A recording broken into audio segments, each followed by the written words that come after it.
जय श्री माता जी सभी भाई बहनों को।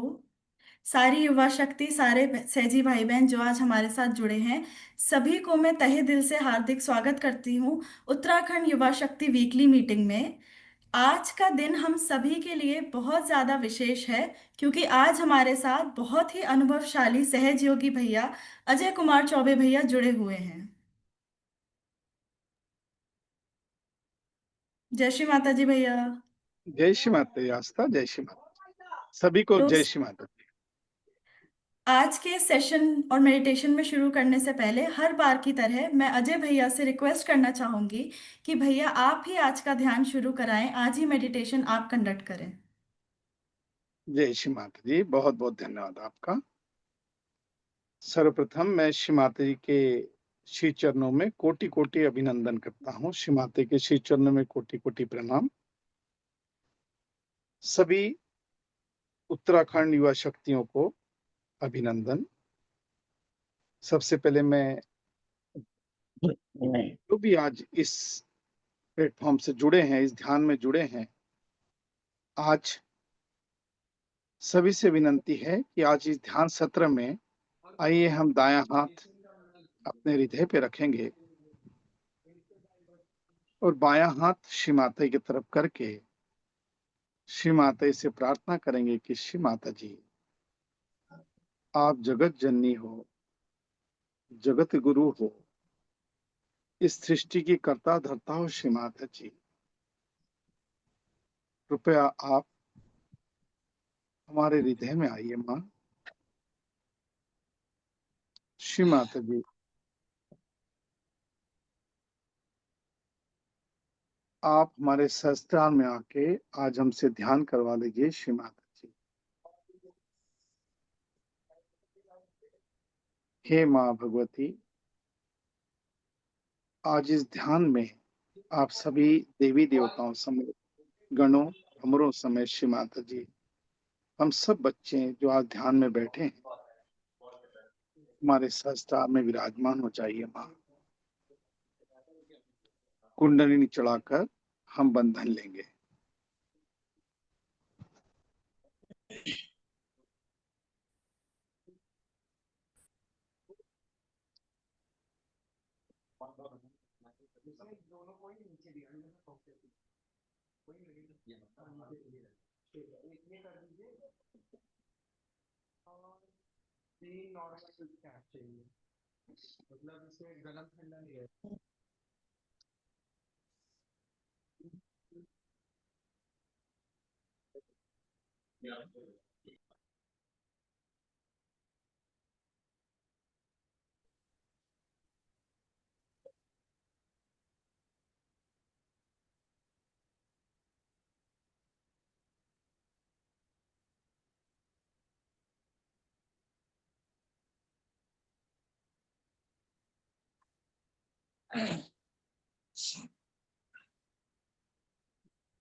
जय श्री माता जी। जय श्री। आइए श्री माता जी, अपने हृदय में श्री माता जी को आह्वान करके है धीरे काट धीरे देना धीरे कहाँ काटे यहाँ पे नहीं है। आंखें बड़ा हम बंद कर दें। बड़ा हो लीकेज करी आधा किया था ऊपर हम्म लीकेज करी। आंखें बंद कर लें। ध्यान में कुछ भी नहीं करना है। आज इस सत्र में हम यही जानेंगे कि ध्यान में कुछ नहीं करना होता है। केवल भक्ति भाव से श्री माता के सामने बैठ जाएं तो माँ आदिशक्ति का स्वयं ये वचन है कि मैं पूरे देवी देवताओं वे सभी शक्तियों के साथ आपके पास आ जाऊंगी। आइए माँ से संतुलन मांगते हैं कि श्री माता जी, हमें संतुलन प्रदान कीजिए। हमारे सारे नकारात्मकता को, सभी नाड़ियों, सभी चक्रों की, विचारों की, शरीर, मन, बुद्धि, चित्त, अहंकार, सभी आदि व्याधियों को श्री माता जी दूर कर दीजिए।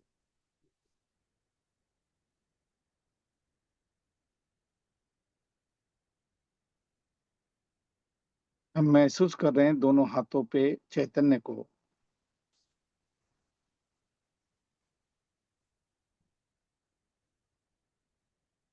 देखिए दोनों हाथों में हमारे चैतन्य आ रहा है, और दोनों हाथों में चैतन्य आ रहा है तो श्री माता जी हमारे अंदर ही है। 3 महामंत्र कहेंगे हम, तत्पश्चात गणेश मंत्र, और उसके बाद में देवी गौरी कुंडलिनी मंत्र लेंगे। सभी लोग सामूहिक मंत्र लेंगे।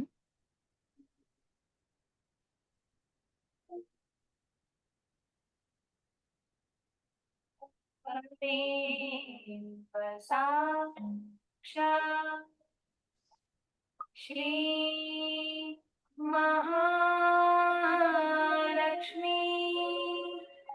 महासरस्वती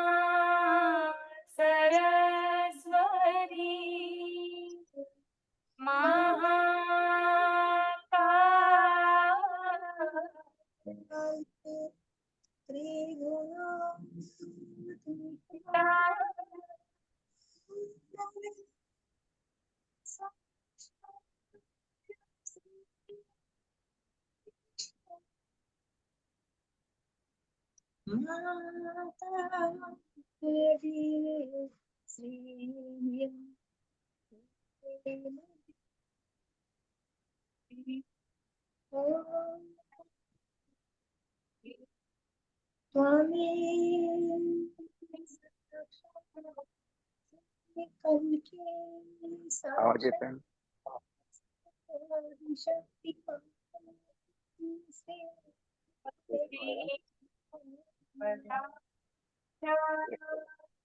फक्त ऐकतो हा. फक्त बघायचं आहे तुम्हाला.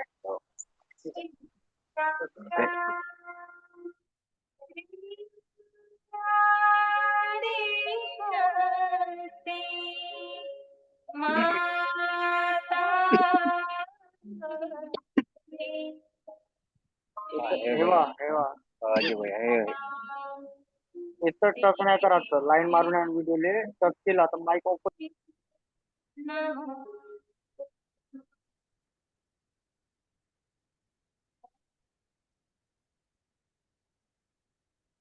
कल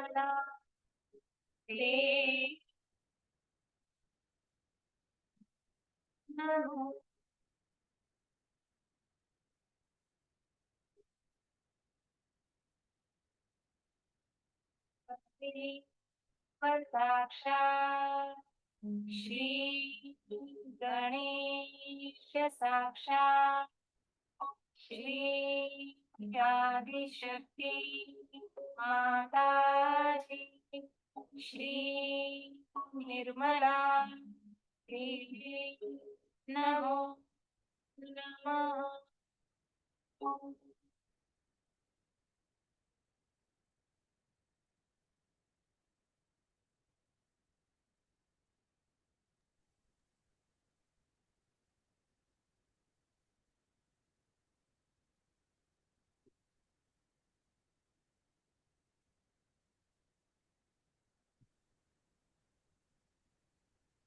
हे माँ आदिशक्ति, आपके ही परम कृपा से माँ हम निर्विचार हैं। श्री माता जी, आपके ही परम कृपा से माँ हम ध्यान में हैं। श्री माता जी,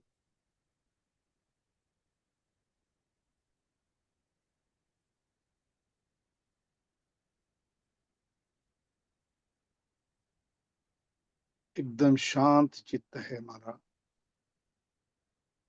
ध्यान में कुछ नहीं करना है। हे माँ आदिशक्ति, कृपया आप हमारे सहस्त्रार में विराजमान हो जाइए माँ, और हमसे ध्यान करवा लीजिए श्री माता जी। अत्यंत शांत मन से श्री माता जी से नतमस्तक होके हमारी जो परम पाविनी माँ है, आदिशक्ति है, इनके समक्ष पूर्ण समर्पण भाव से बैठकर आइए हम श्री माता जी की अमृतवाणी सुनते हैं। पूरा चित्त हमारा सहस्त्रार पे, सभी चीजों को हम श्री माता जी के श्री चरणों में समर्पित करते हैं। जय श्री माता जी।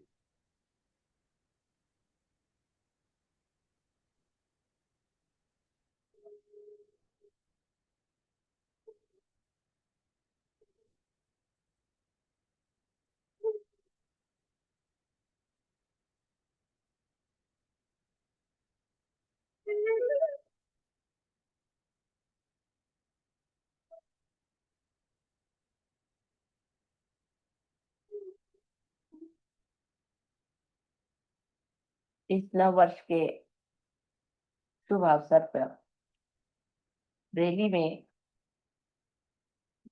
हमारा आना हुआ और आप लोगों ने जो आयोजन किया हुआ है, ये एक बड़ी महत्वपूर्ण घटना होनी चाहिए।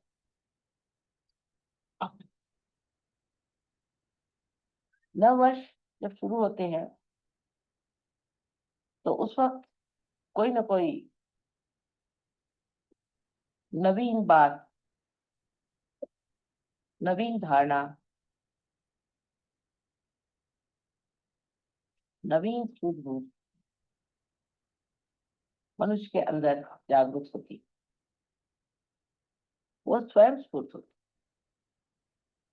जिसने भी नवीन वर्ष की कल्पना बनाई है, वो कोई बड़े भारी दृष्टा रहे होंगे, जो ये सोच करके कि ऐसे अवसर पर प्रतीक रूप मनुष्य के अंदर एक नई उमंग, एक नया विचार, एक नया आंदोलन जागृत हो जाए। ऐसे अनेक नवीन वर्ष आए और गए, नई उमंगें आए, नई धारणाएं आई और खत्म हो गई।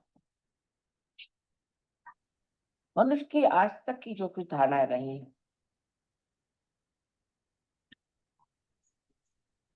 एक परमात्मा को छोड़ के बाकी सब एक मानसिक क्रियाएं हैं या बौद्धिक प्रक्रियाएं हैं।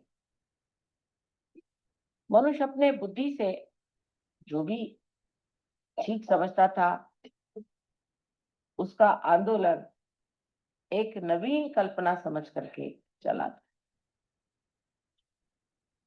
वो आंदोलन कुछ दूर तक जाके फिर न जाने क्यों हठात उसी विशेष व्यक्ति को और उसी समाज को या उस समय में रहने वाले लोगों पर आघात करता। इसका कारण क्या था, ये लोग नहीं समझ पाए, लेकिन आज हमें इसका साक्षात बहुत ज्यादा अधिक स्पष्ट रूप से हो रहा है। जैसे कि धर्म की व्यवस्था हुई, धर्म की व्यवस्था में मनुष्य ने जब भी बुद्धि और मानसिक शक्तियों का उपयोग किया, तो बुद्धि के दम में वो एक वाद विवाद के क्षेत्र में बढ़ गया और अनेक वाद विवाद शुरू हुआ। अगर सत्य एक है तो पंथ इतने क्यों हुए, इतने धर्म क्यों हुए, उन धर्मों में भी इतने और भी तो जरा सा रायता तो चल जाते हैं, ऐसे भेद करते करते न जाने दुनिया में कितने ही गुट जम गए हैं। समझ में नहीं आता है। किसी से पूछते हैं कि आप साहब कौन धर्म के हैं, तो आपको ऐसे धर्म का नाम बताएंगे कि जो आपने कभी सुना भी। ऐसे धर्म धीरे धीरे मेरे ख्याल से हर एक नवीन वर्ष में ही उत्पन्न होते गए, क्योंकि मनुष्य की बुद्धि हर एक नवीन वर्ष में कोई न कोई नया उमंग लेकर पैदा हो। इसी प्रकार हमारे बुद्धि से राजनैतिक क्षेत्र में भी बहुत सी नई नई उमंगें आई और मनुष्य ने नई नई बातें निकाली। जैसे शुरुआत में माना गया कि चलो एक राजा ही रहे तो अच्छा है, राजा सबको समझ लेगा और राजा से ही सबको बड़ा लाभ होता रहा। तो देखा कि जिसको राजा बनाया वही दुष्ट निकला, उसी ने सताना शुरू कर दिया। फिर कहा नहीं, राजा तो ठीक है, इसकी जगह ऐसा करो कि प्रजातंत्र चीज। फिर उन्होंने प्रजातंत्र शुरू।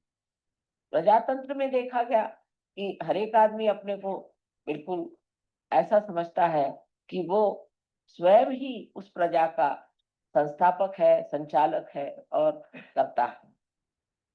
अब आप देख रहे हैं कि अमेरिका में कितना आतंक मचा, इस कदर हिंसाचार मचा। जब पढ़ते हैं तो आश्चर्य होता है, इस प्रजातंत्र का हाल ऐसा क्यों हो गया, ये तंत्र सारा गड़बड़। वही हाल बाद में आप कम्युनिज्म जो आया वो उसकी एक समझ लीजिए कि दूसरी एक नवी उमंग लेकर के संसार में आया कि अब हम एक नया ऐसा संसार बसाएंगे मेजर कि पावर में सब मनुष्य में नेटवर्क समानता आ जाए, का उनमें सिस्टम। कोई भी तरह का फर्क न रहे, खाने पीने में हर चीज में एक जैसा हो जाए, और उसके अलावा उसको कोई स्वतंत्रता नहीं। जब वो स्वतंत्र हो गया तो स्व के तंत्र में वो गड़बड़ हो जाता है, इसलिए उसकी स्वतंत्रता हटा दी। क्योंकि मनुष्य को जब एकदम मूर्ख समझा जाए तभी ऐसा हो सकता है। फिर मनुष्य मूर्ख नहीं है, वो तो हर जगह उसको आप जितना दबाएगा उतना वो खोपड़ी पे चढ़ेगा। तो ये भी चीज कुछ बन नहीं पड़ी, वो भी नहीं बनी, ये भी नहीं बनी। इस तरह से जहां देखते हैं वहीं आतंक है। धर्म के मामले में तो आप देख रहे हैं कि किसी के धर्म की हालत देख करके लगता ही नहीं कि परमात्मा भी कोई चीज हो सकती जो एकमय हो और केवल हो। इसके लिए सब लोग आपस में सर काट रहे हैं, सबको मार डाल रहे हैं। तो ये कारण क्या है? जब चीज आपकी एक बहुत ही ज्यादा सुष्ट रूप से नवीनतम संसार में आई है, तो इस नवीनतम चीज में और इस नाविन्यपूर्ण चीज को इस कदर गंदी मैली कुचैली करके क्यों संसार में आंखों में नजर आ रही है, उसका ऐसा हाल क्यों हो रहा है? क्या वजह है कि जो चीज इतनी उदात्त महान और उसको शुरू करने वाले भी बड़े महान और उदात्त रहे हैं, वो सब के सब जा करके आज कहाँ पहुंच गए? जैसे अमेरिका में मैं सोचती हूँ कि बहुत बड़े इंसान हो गए, इनको हम कहते हैं अब्राहम लिंकन। बहुत बड़े आदमी थे, रियलाइज सोल थे, उन्होंने सीधी चीज, इतनी बढ़िया चीज संसार में ला दी, इतना बड़ा काम कर दिया। लेकिन अब जो है वहां देखते हैं तो सोचते हैं जो उन्होंने किया था पता नहीं उसको इस तरह से इन लोगों ने एकदम विद्रूप और कुरूप करके रख दिया। एक ये बात हो गई। उसे अगर आप देखिए तो कम्युनिज्म भी इस लेनिन और मार्क्स ने बनाया था, वो भी रियलाइज सोच थे, उन्होंने भी जो सोचा था वो भी हितकारी चीज थी। वो हित के जगह अब सबका हित थी। और क्या धर्म के भी जो जो संस्थापक हुए सब भी बड़े उदात्त और बहुत महान लोग थे, और उनको भी कोई कह नहीं सकता, उनकी तरफ कोई निर्देश करके नहीं कह सकता कि इन्होंने कोई गलत काम किया हो या इन्होंने कोई गलत धारणा से चीज हो, ऐसी बात नहीं। लेकिन आखिर आगे जाकर के वो चीज ऐसी क्यों? हीरा जो था वो जाकर के कीचड़ में कैसे मिल गया? हीरा तो जहाँ है हीरा ही रहना चाहिए, लेकिन ये तो हीरा जो आया सो कूच करके, जैसे उसका बिल्कुल ही तोड़ करके, उसको मरोड़ करके और उसको कीचड़ ही बना। और सभी दूर ये चीजें देख कर बड़ा आश्चर्य होने लगता है कि इस तरह की जितनी भी उदात्त चीजें आई। अब साइंस आया संसार में, लोगों ने कहा अब साइंस आया, अब तो हम लोग के सारे प्रश्न हल हो गए, और उस सब प्रश्न हल होने के बाद में और अब हमें कोई चीज की चिंता नहीं करनी चाहिए और सब चीज ठीक हो जाएगी। सो तो बात नहीं, हमने एक राक्षस बना के रख दिया है, एटम बॉम्ब, हाइड्रोजन बॉम्ब, ये वो अपने खोपड़ी पे खड़े कर दिए। इधर उससे ही बनी हुई ये प्लास्टिक और ये नायलॉन और ये सब इसके पहाड़ के पहाड़ खड़े कर दिए। ये सब चीजें जो सुविधा के लिए बनाई थी इतनी असुविधाजनक हो गई, जैसे दुनिया भर की बीमारियां आ गई, आफतें आ गई। आखिर क्या वजह, क्यों इस तरह से हो गया? ये सब जो चीजें, ये सब हित प्रणीत, हित को लेकर हितकारी बनाई, सेठी उसी पढ़ाई से थी चिन्ह मनुष्य की नवीन उमंगें आई, उसी से उसने सोचा कि मानव के उद्धार के लिए चीज बनाई जाए, वही उसके उद्धार की जगह उसको पूर्णतया नष्ट करने की। इसका कारण क्या? कारण यह है कि जैसे श्री कृष्ण ने कहा हुआ है कि मनुष्य की जो धारणा है या मनुष्य का जो विचार है या जो मानव की जो चेतना है वो नीचे की ओर बढ़ और धीरे धीरे वो धूली में मिल।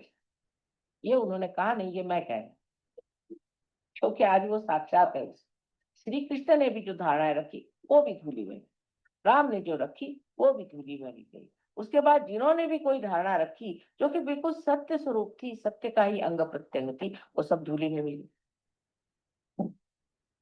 इसका कारण यह है कि जब ये मनुष्य के दिमाग के घड़े में पड़ती है तो उसमें कोई ऐसी विषारू वस्तु है कि जिससे यह सब चीज विश्व में होता है। ये विषारी वस्तु क्या है जिससे इस तरह का कार्य होता है? वो है इसकी सीमाएं। हर चीज की सीमा होती है, इस तरह बुद्धि की भी सीमा होती है। और इसीलिए इस सीमा में बंद करके वो चीज घुट करके और नष्ट हो जाती है। जैसे कि अंगूर का सुंदर स्वाद वाला रस भी अगर एक घड़े में बंद कर दिया जाए तो उसमें उसकी शराब बन के उसका नशा चढ़ जाता है। उसी प्रकार मनुष्य के मस्तिष्क में जो कि सीमित लिमिटेड है, उसमें ये अनलिमिटेड चीजें डाल देने से एकदम नष्ट हो जाता है। इसका मतलब ये नहीं कि मनुष्य का मस्तिष्क ही कुछ खराब है। इसका मतलब ये है कि ये जो मस्तिष्क है इसकी सीमाएं तोड़नी होंगी, इसकी सीमाएं बढ़ानी। मनुष्य की चेतना जो है वो व्यापक करनी, इतनी व्यापक होनी चाहिए कि उसके अंदर सत्य समा सके और वो खुली होनी चाहिए। इसका लक्ष्य क्या है? उधर ध्यान हमारा हटते जाता है। जब चीज सीमित होती जाती है तो इसका लक्ष्य क्या है? उधर हमारा ध्यान नहीं जाता। हर चीज का लक्ष्य था कि मनुष्य का हित हो। और हित क्या चीज है? इसमें श्री कृष्ण ने बताया है कि हित वो है जो आत्मा का कल्याण करे। अब आत्मा स्वयं ही कल्याणमय है, लेकिन कल्याण करे माने आत्मा से हम लोगों का कल्याण। लेकिन जब आत्मा ही खोया हुआ है तो हमारा कल्याण कैसे हो सकता? आज का जो नवीन वर्ष है ये विशेष बात, क्योंकि आज की जो बात हम कर रहे हैं, आज का जो हम सजो का कार्य कर रहे हैं, ये हम अपने मस्तिष्क को विस्तीर्ण कर, महान कर, जिसको कि श्री कृष्ण ने कहा है कि विराट का स्थान जो है वो इस मस्तिष्क में है। इसके अंदर उसके जड़ें हैं। उन जड़ों को हम जागृत कर रहे हैं। वो जड़ें जागृत होने से ही सत्य को पूरी तरह से अंदर प्रेषित कर सकते, एब्सॉर्ब कर सकते। मनुष्य की जो सीमित प्रकृति है वो खुल जा सकती। लेक्चर देना तो बहुत आसान है कि आप मनुष्य के हित के लिए ये करो, हित के लिए वो करो, लेकिन होता नहीं। अंत में मनुष्य अपना हित नहीं करता, उल्टे अपना भी अहित कर सकता है और सारे समाज का भी अहित कर सकता है। इस मस्तिष्क को बढ़ाने के लिए सिर्फ एक ही तरीका है, वो है कि हमारे अंदर, हमारे हृदय में बसे हुए श्री आत्मा राम को जागृत करना और उनके प्रकाश से हमारे बुद्धि को जागृत करना, हमारे मस्तिष्क को जागृत करना। सो कैसे होता है कि हमारे हृदय के अंदर जो आत्मा है वो साक्षी स्वरूप बैठा हुआ सब चीज है। जिस वक्त कुंडलिनी, जिसे आप गौरी माता कहते हैं, जब जागृत हो जाती है तो मस्तिष्क में भेद करके यहाँ पर ब्रह्मरंध्र को छेदने के बाद, ब्रह्मरंध्र को छेदने के बाद यहाँ पर जो परमात्मा का पाठ उसे आलोकित कर, परमात्मा का ही प्रतिबिंब हमारे हृदय में आत्मा से। जैसे ही हमारा आत्मा जागृत हो जाता है तो इस आत्मा के चारों तरफ ये 7 चक्र के आलोक, 7 चक्र के मंडल वो भी जागृत हो। और ये 7 चक्रों की जो पीठ है वो हमारे मस्तिष्क में है, क्योंकि वो भी जागृत हो जाते हैं, इसीलिए ये 7 मंडल भी हमारे हृदय में जागृत होता है। ये मंडल जागृत हो जाने से ही हमारी जो नसें हैं या हमारी जो ब्रेन है वो एक तरह से अति सूक्ष्म तरीके से खुल जाता है और उसके अंदर शोषण करने की शक्ति बढ़ती है। सत्य को शोषण करने की शक्ति बढ़ने से ही मनुष्य सत्य पे खड़ा हो सकता है। आज तक मनुष्य सत्य पे खड़ा नहीं हो पाया। सत्य को सुनता है, जानता है, देखता है, पर उस पर खड़ा नहीं हो सकता। सत्य को आत्मसात करने, आत्मा की जागृति होनी चाहिए और वो आज सहयोग में हो गई, सहज में ही हो गई कहना चाहिए, जो इतने लोग आत्मा को प्राप्त, आत्मा को प्राप्त होने से वो शक्ति आपके अंदर जागृत होती है जिससे आप सत्य को आत्मसात कर सकते। जो आज डेमोक्रेसी कर सकते हैं वो सत्य आपके अंदर जागृत हो गया। माने ये कि दूसरा कौन है? दूसरा कौन है? सब तो हम ही है, हमारे ही अंदर सब कुछ है। जब आपको सामूहिक चेतना आ गई तो उसमें कम्युनिज्म का भी सत्य आ, जब आपके अंदर ही आ गए वो सत्य आप ही के अंदर प्रकट हो रहा है। जब आप उसको देख करके जान करके कह सकते हैं कि इस आदमी में कौन से दोष है। और जब आप अपने को जानने लग गए, जब आप अपने को देखने लग गए, आप जब अपनी ही स्वतंत्रता को प्राप्त हो गए तो आप में डेमोक्रेसी का भी जो सत्य वो भी जागृत हो गया। तो स्वतंत्रता भी आ गई और एक तरह से पर का तंत्र भी आपके हाथ में, दूसरों का जो तंत्र है वो भी आपके हाथ में आ गया और आपकी स्वतंत्रता भी आप जान सकते, क्योंकि अपना भी स्व का तंत्र आप।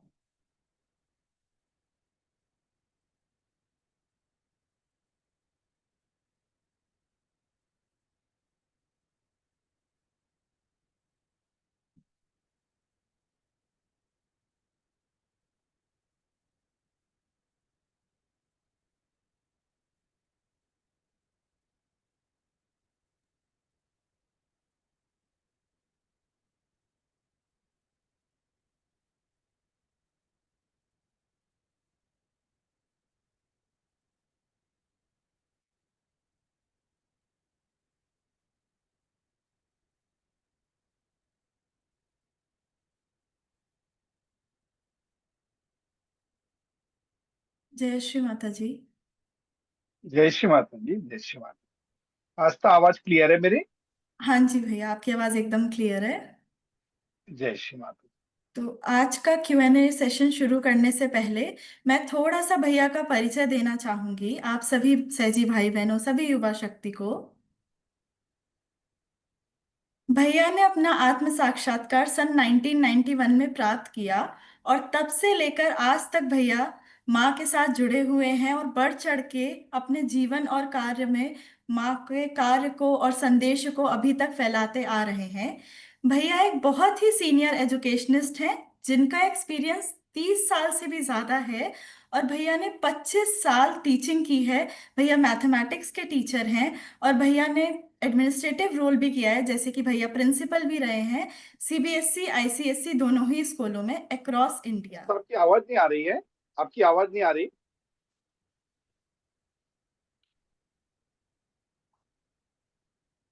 हेलो, तो आपकी आवाज नहीं आ रही? मेरी आवाज आ रही है आप सबको?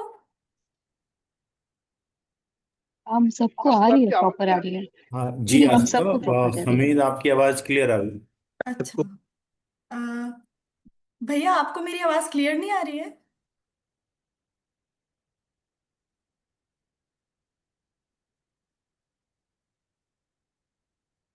ओके, ठीक है। तो भैया ने सारे स्कूलों में प्रिंसिपल का भी रोल निभाया है और अध्यापक का भी, और भैया ने बढ़ चढ़ के अब कार्य किया है। तो आज का हम Q&A सेशन अब शुरू करने जा रहे हैं। मैं सभी सहजी भाई बहनों से रिक्वेस्ट करना चाहूंगी, युवा शक्ति से रिक्वेस्ट करना चाहूंगी कि चैट बॉक्स आप सबके लिए ओपन है। आपके जो भी प्रश्न हैं, जो भी आपके मन में विचार हैं, वो सारे प्रश्न विचार आप भैया के सामने रख सकते हैं और भैया उन सारे प्रश्नों का उत्तर आपको बारी बारी देंगे। पर इससे पहले कि हम Q&A सेशन शुरू करें, भैया आपको मेरी आवाज आ रही है? हाँ, अब आ रही है आस्था। जय श्री माता जी, अभी आ रही है। जय श्री शायद माता। मेरे स्क्रीन में कुछ प्रॉब्लम थी जी। हाँ जी, कोई नहीं भैया। इससे पहले कि हम Q&A सेशन शुरू करें, भैया मेरा एक प्रश्न है आपसे जो मैं सभी स्पेशल गेस्ट या जो भी हमारे सहजी भाई बहन आते हैं उनसे सबसे जी, पहले पूछती हूँ कि भैया आप माँ के साथ कैसे जुड़े, कैसे आपको आत्म साक्षात्कार मिला, और सन 1991 से लेके आज तक का आपका सफर सहज योग में कैसा रहा है।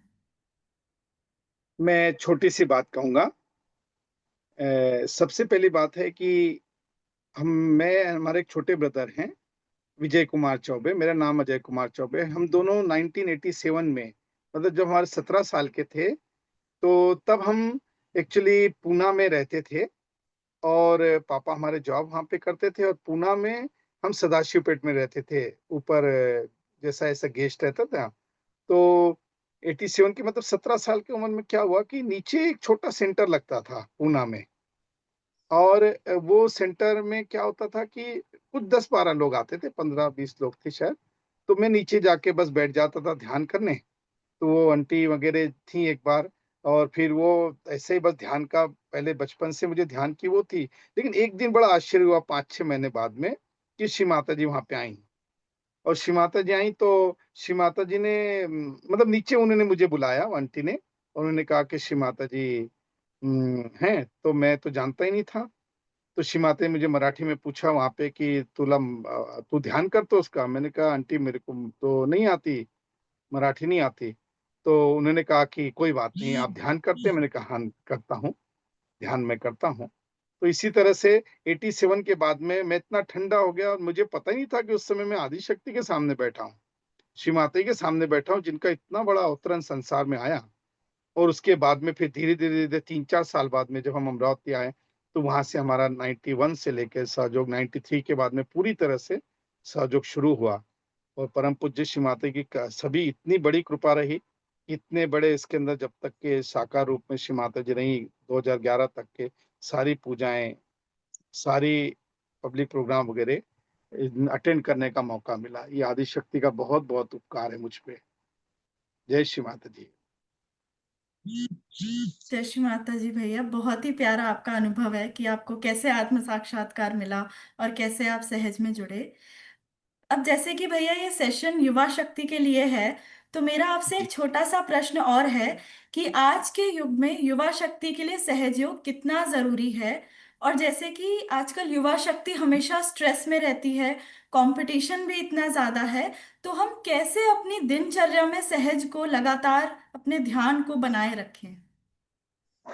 जय श्री माता जी। मैं सिर्फ श्री माता जी की आदि शक्ति के सामने हृदय पूर्वक नमन करता हूँ, और माँ से प्रार्थना करता हूँ कि श्री माता जी, मेरे वाणी से वही शब्द निकले जो मेरे जीवन में मैंने एक्सपीरियंस किए हैं, जो मैंने अपने चेतना में महसूस किए हैं, और जो जिस एक्सपीरियंस से मैं गया हूँ, एक लंबा अरसा सहयोग में हुआ है। तो जीवन में जो जो अप डाउन से हमने देखा, युवा शक्ति, हम युवा शक्ति के लीडर भी रहे हैं। लेकिन सबसे बड़े आज के समय में और हमारे समय में बहुत फर्क आ गया है।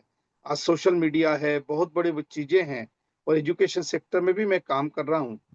तो सबसे बड़ी बात यह है कि युवा शक्ति जितनी भी सहयोग में आ रही है, इनको एक चीज ये जरूर जान लेनी चाहिए कि सहयोग में आए बाद में श्री माता जी ने कहा है कि ये घोर कलयुग है, घोर कलयुग है, ये लास्ट जजमेंट है। आप देखिएगा, माँ के शब्द है और आदि शक्ति के शब्द है कि ये लास्ट जजमेंट है। ये लास्ट जजमेंट के अंदर यदि हमने परमात्मा को पाने के बाद में भी यदि अपना हमने महत्व नहीं किया, या अपने आप को हमने प्रोटेक्ट नहीं किया, तो आने वाले समय में कोई नहीं बचा पाएगा मानवता को।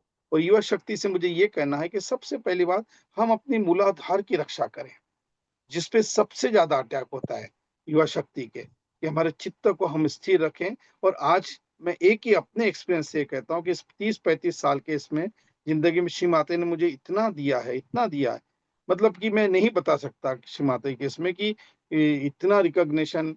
सिर्फ यही है कि हम माँ के प्रति पूर्ण समर्पित रहें, पूर्ण समर्पित।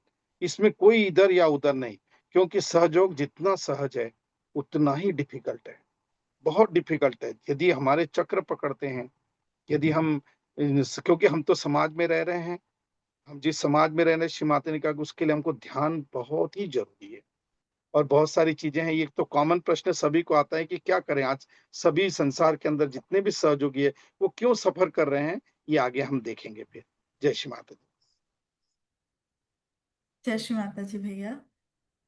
अब मैं अपनी युवा शक्ति आस्था को बुलाना चाहूंगी। भैया, इनके कुछ प्रश्न हैं जो ये आपसे पूछना चाहती हैं। जी जय श्री माता दी भैया। बेटे, जय श्री माता रास्ता बोलो। थैंक यू, आप जूम मीटिंग में आए। हम सभी युवा शक्ति आपका हृदय से स्वागत व अभिनंदन करते हैं इस जूम मीटिंग में। खुश रहो बेटे, खुश रहो बेटा। युवा शक्ति सबसे बड़ी, अब तो क्या सब आपके हाथ में ही है सहयोग आगे। जी, तो मेरा प्रश्न ये है कि सहयोग हमारे लिए क्यों महत्वपूर्ण है? सहयोग बेटा इसलिए महत्वपूर्ण है कि आज, पहले ऐसा था 1970 के पहले, मैं शायद आप उस चीजों को, शायद इस चीजों को अच्छे से आप समझें कि 1970 के पहले मनुष्य की जो चेतना थी वो सामूहिक चेतना में परिवर्तित नहीं हुई थी।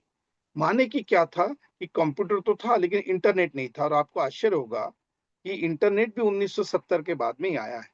तो जब ये होता है कि इसलिए सहयोग में ध्यान की बहुत जरूरत है युवा शक्ति के लिए, वो ये होता है कि आज के समाज में इतनी घोर निगेटिविटी है कि जिसको हम समझ ही नहीं सकते। बाहर अंदर सभी तरह से घोर अंधकार है, और जो हम सीकर हैं, जो बच्चे हैं, इनके ऊपर, चक्रों के ऊपर बहुत ही ज्यादा आघात होता है। और इसीलिए ध्यान करना सहयोगी बच्चों के लिए, हम सभी के लिए बहुत ही जरूरी है, बहुत जरूरी है। इसको हम कुछ भी डिनाई नहीं कर सकते।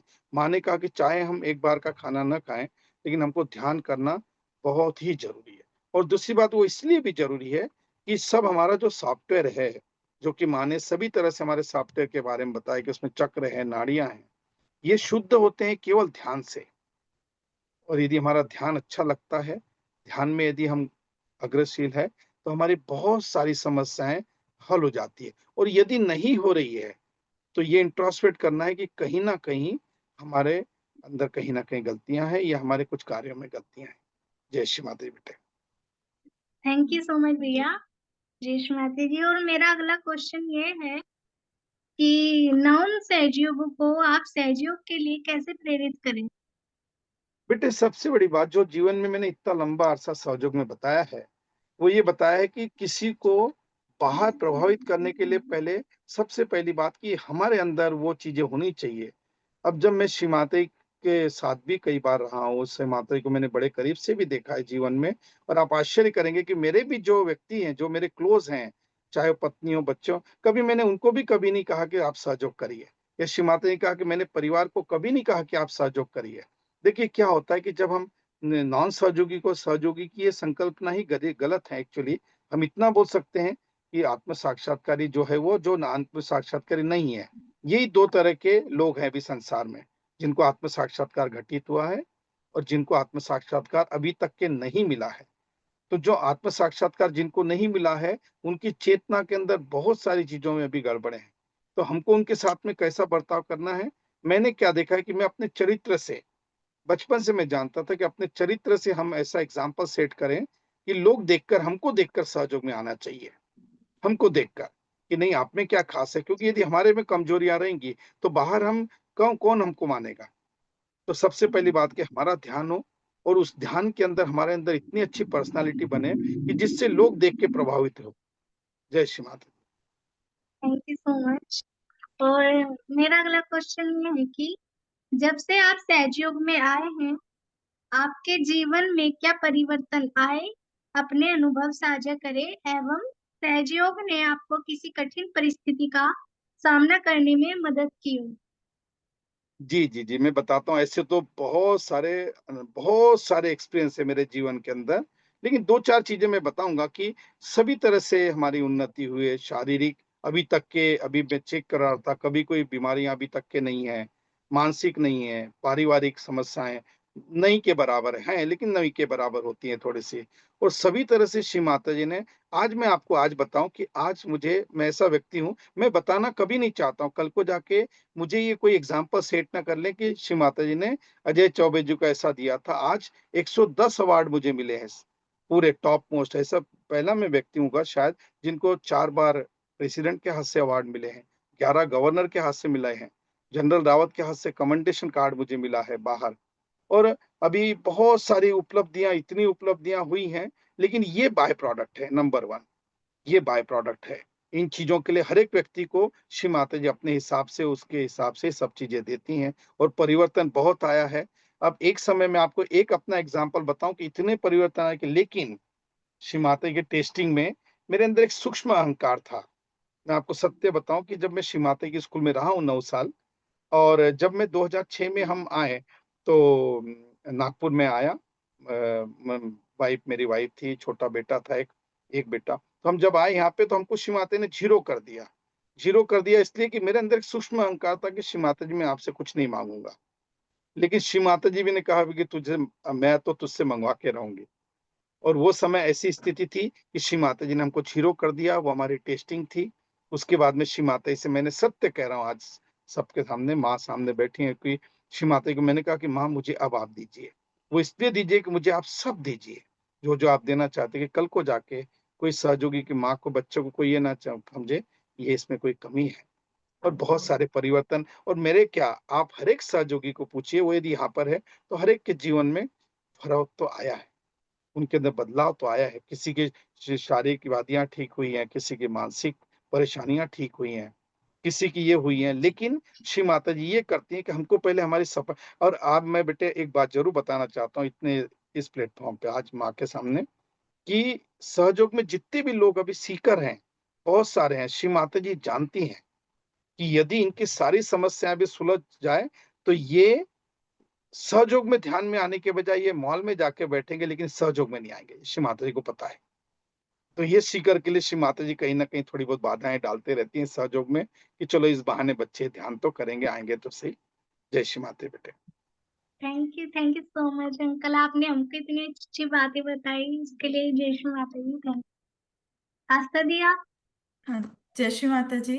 चैट बॉक्स में भी मैं देख रही हूँ कि क्वेश्चन आ रहे हैं, तो मैं वहां से पढ़ के आपको क्वेश्चन बताऊंगी। सारे भाई बहन जी। डाल रहे हैं। पहला क्वेश्चन ये है, क्या आप ऐसा कोई अनुभव साझा कर सकते हैं जहां सामूहिक ध्यान या संपदाओं के किसी कठिन परिस्थिति को हल करने में आपकी सहायता हुई हो? हाँ, मैं ये कहता हूँ, आज जो कह रहा हूँ सत्य कह रहा हूँ कि मैं श्री माता जी की परम कृपा से मुझे सहयोग पहले चैतन्य में पहले महसूस हुआ, क्योंकि हमारे समय में इतना सोशल मीडिया नहीं था, इतना कोई बताने वाला नहीं था। तो मैंने असत्य कह रहा हूँ, श्री माता को साक्षी रख के कि मुझे सामूहिक चेतना का ज्ञान था पहले से। मतलब मुझे चक्र पहले से समझ में आते थे, परम्यूटेशन कॉम्बिनेशन के अंदर समझ में आता था, सामूहिक चेतना का समझ में आता था और जब हम ध्यान लेते हैं तो मुझे ये शायद बहुत कम लोगों को मैं पूछता था कि ये चक्र का मतलब क्या है, वो चक्र का मतलब क्या है? तो मैंने अपने आप पे बहुत एक्सपेरिमेंट किए, बहुत चक्रों के ऊपर, बहुत। यहाँ-वहाँ क्योंकि मुझे लगता था कि थ्योरी पढ़ना कितना भी हम थ्योरेटिकल पढ़ लें और आज के समय में तो डेंजर ज़ोन ये है कि इतना इन्फॉर्मेशन है हमारे पास में, हम इतना जानते हैं अच्छाई के बारे में, लेकिन हम सत्य पे खड़े नहीं हैं। तो मुझे लगता था कि सामूहिक चेतना की जो हम बातें कर रहे थे, मैं 95 से श्री माता से प्रार्थना करता कि माँ मुझे सामूहिक चेतना दीजिए। व्यक्तिगत चेतना में तो मैं खुद के चक्र समझ ही रहा हूँ, लेकिन मुझे सामूहिक चक्र समझ में आए। तो जब मैं एक एग्ज़ाम्पल ऐसा हुआ, ये बात शायद 2000 की है कि जब मैं ध्यान लेता था तो लोग कहते थे कि आपका ध्यान भई अच्छा होता है। मैंने कहा मैं लेता तो नहीं, वो होता है, वो तो सब करवाने वाली माँ है। तो सामूहिक चेतना को जब मैं जानता था, तो मुझे समझ में आता था कि ये सामूहिक चेतना की लेफ्ट नाभि पकड़ी है, सामूहिक चेतना की या राइट नाभि पकड़ी है, ये इस तरह से। तो फिर मुझे किसी ने कहा कि आप इसको ठीक नहीं क्यों नहीं करते हैं? तो मैंने उनको यही कहा था कि सामूहिक चेतना के का क्योंकि मैं तो एक शुद्ध, एक छोटा-सा मनुष्य हूँ। माँ की कृपा से आत्म साक्षात्कार मिला है और कोई अवतरण तो हूँ नहीं, कोई वो तो नहीं है, माँ की कृपा है। एक माँ की अपने बच्चे पे कृपा है कि जो थोड़ा बहुत जानता हूँ। लेकिन सामूहिक चेतना को ठीक करने के लिए सामूहिक एफर्ट्स लगते हैं। सामूहिक ही पूरी तरह से होनी चाहिए, व्यक्तिगत इसमें कुछ भी नहीं है। जय श्री माता दी। जय श्री माता जी भैया, आपका एक्सपीरियंस तो बहुत ही अच्छा है सच में। हम सबको इतनी प्रेरणा मिल रही है, जो भी क्वेश्चंस युवा शक्ति पूछ रहे हैं, मैंने भी पूछे, बहुत अच्छा लग रहा है ये सब जान के। क्योंकि कहीं ना कहीं आज इतनी डिफिकल्ट लाइफ है, इतना कंपटीशन है कि हम सहजी होके भी युवा शक्ति हम लोग कहीं उलझ से जाते हैं। अगला क्वेश्चन है भैया कि अपने करियर सेटलमेंट को लेकर बहुत टेंशन होती है, इसको सॉल्व आउट कैसे करें? हाँ, ये बहुत बड़ा प्रश्न है। कैरियर का सीधा सीधा असर है नाभि चक्र से, सीधा सीधा नाभि तत्व से हमारा इसका असर होता है।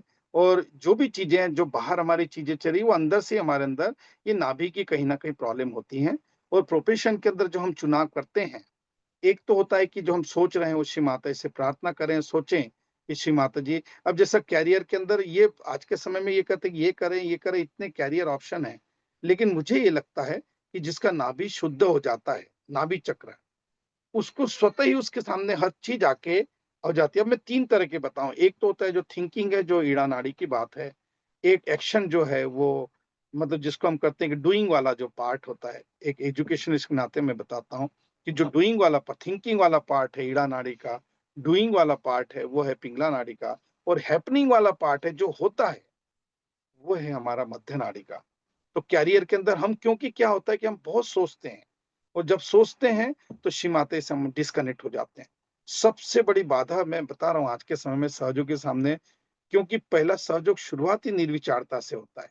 यदि हमारे अंदर निर्विचार नहीं है तो हम शायद माँ से कनेक्टेड नहीं है, और माँ से कनेक्टेड नहीं है तो हम फिर उलझन में हैं, इसमें कोई डाउट नहीं है। तो कैरियर के लिए जब हम चुनाव करते हैं तो हम श्री माता जी पे छोड़ें कि वो हमारे लिए क्या चाहती हैं। कई बार हम वो चाहते हैं, कभी-कभी कि जो ये नहीं देख पाते कि माँ हमारे लिए क्या चाह रही हैं। कई बार हम वो छोटी-छोटी चीज़ें चाहते हैं, और मैं सत्य कह रहा हूँ। आप देख लीजिए सभी लोग जितने इससे जुड़े वाइब्रेशन पे, कि श्री माता जी हमको बहुत बड़ी चीज़ देना चाहती है, और ये जानती है कि ये बच्चा कितना छोटी चीज़ माँग रहा है। कैरियर की बात नहीं, श्री माता ने कहा कि योगक्षेमं वहाम्यहम्। किसी भी सहयोगी का, मैं एक मराठी का आपको दे दूँगा। मराठी को इसमें एक वो दिया कि श्री माता ने उसमें कहा है कि मैं आपको लक्ष्मी तो दूँगी ही, इसमें कोई डाउट नहीं, क्योंकि यदि नहीं तो फिर आपको देख के आएगा कौन? तो जो प्रोफेशन है, वो प्रोफेशन के अंदर इतनी चिंता करने की सच में ज़रूरत नहीं है, जितनी हम चिंता कर रहे हैं।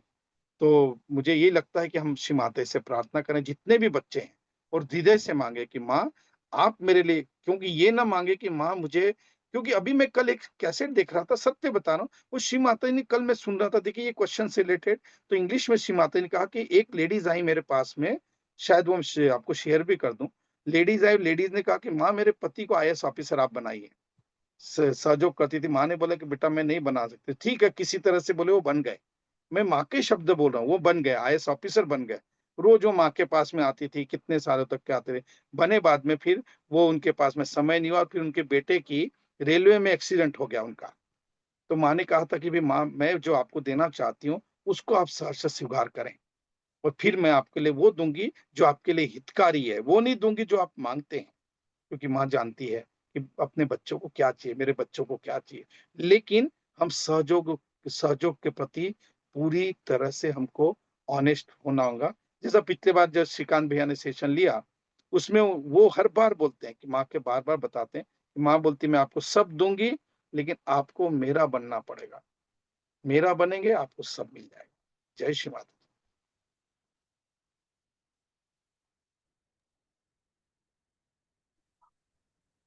थैंक यू भैया जयेश माथुरी।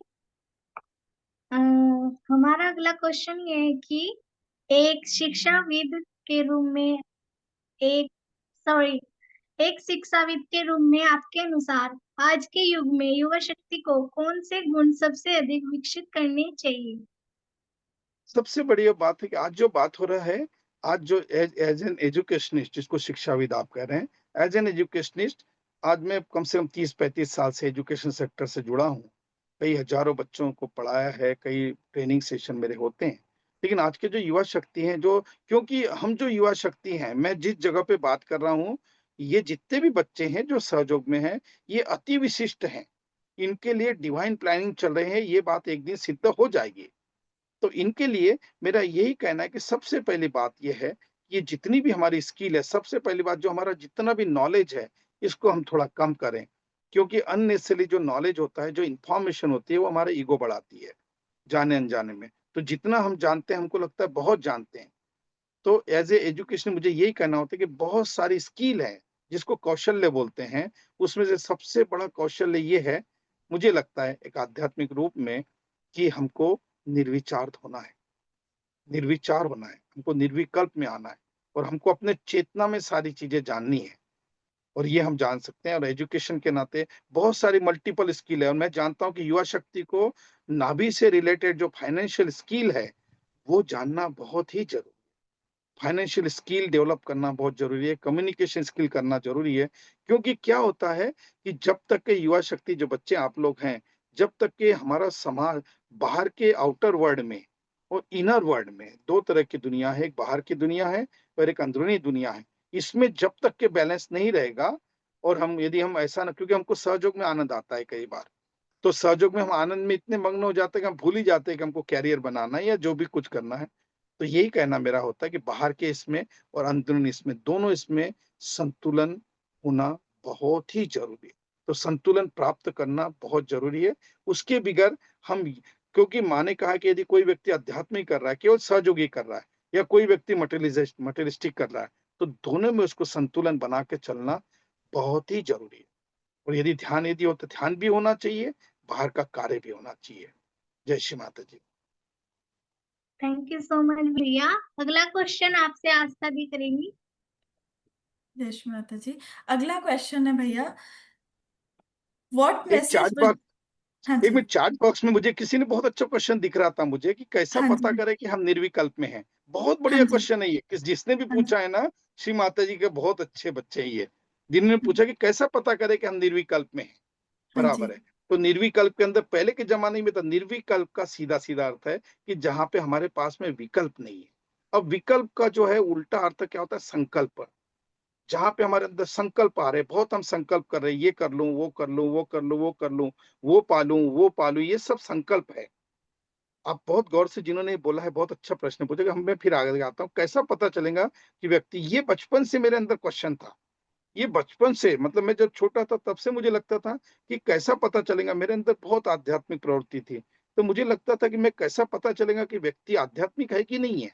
पहली बात तो, क्योंकि अच्छा बोलने वाला तो चोर भी होता है कई बार, बड़े अच्छे अच्छे बोलने वाले ठगबाज भी होते हैं, कैसा पता चलेगा। तो निर्विकल्प में कैसा पता चलेगा, तो निर्विकल्प स्थिति में जब हम होते हैं तो बिल्कुल हमारा कॉन्शियसनेस फुल ही रहता है, हमारे अंदर कोई विकल्प नहीं होते। और आप जितने भी हम यहाँ पे जुड़े हैं, ये समझ लीजिए कि यदि हमारे अंदर एक सेकंड के लिए भी डाउट आता है, श्री माता जी के लिए डाउट, क्योंकि श्री माता जी का कि निर्विकल्प का इंग्लिश में मतलब होता है डाउटलेस अवेयरनेस। मतलब यहाँ पे आपको श्री माता जी के ऊपर बिल्कुल भी संदेह नहीं आना चाहिए कि वो आदिशक्ति है। ये पहला उसका सिम्टम्स है। कहीं यदि हमको आ रहा है, डाउट आ रहा है कहीं, तो भी कि नहीं भाई देखो तो श्री माता जी मुझे जॉब ही नहीं दे रही है, क्योंकि समाज, जिस समाज में हम रह रहे हैं उसमें हमको अपने आप को प्रूव करना है। तो हमारे अंदर क्वेश्चन उठते हैं कि भाई मैं तो इतना सहयोग कर रहा हूँ, मेरे साथ अच्छा क्यों नहीं हो रहा, मेरे परिवार में इतनी समस्या क्यों है, ये सब चीजें क्यों हैं। तो ये सारी चीजें, ये हमारे कई लोग, हम सभी बच्चे निर्विकल्प में हमको मिल गई है, सब लोगों को मिल गई है। लेकिन वो स्थिति पक्की करने के लिए श्री माता जी हमको, हमारे को टेस्टिंग देते रहती है, जिससे हमको डाउट आते हैं कई बार कि जो मैं कर रहा हूँ फिर मेरी बीमारी क्यों नहीं ठीक हो रही है।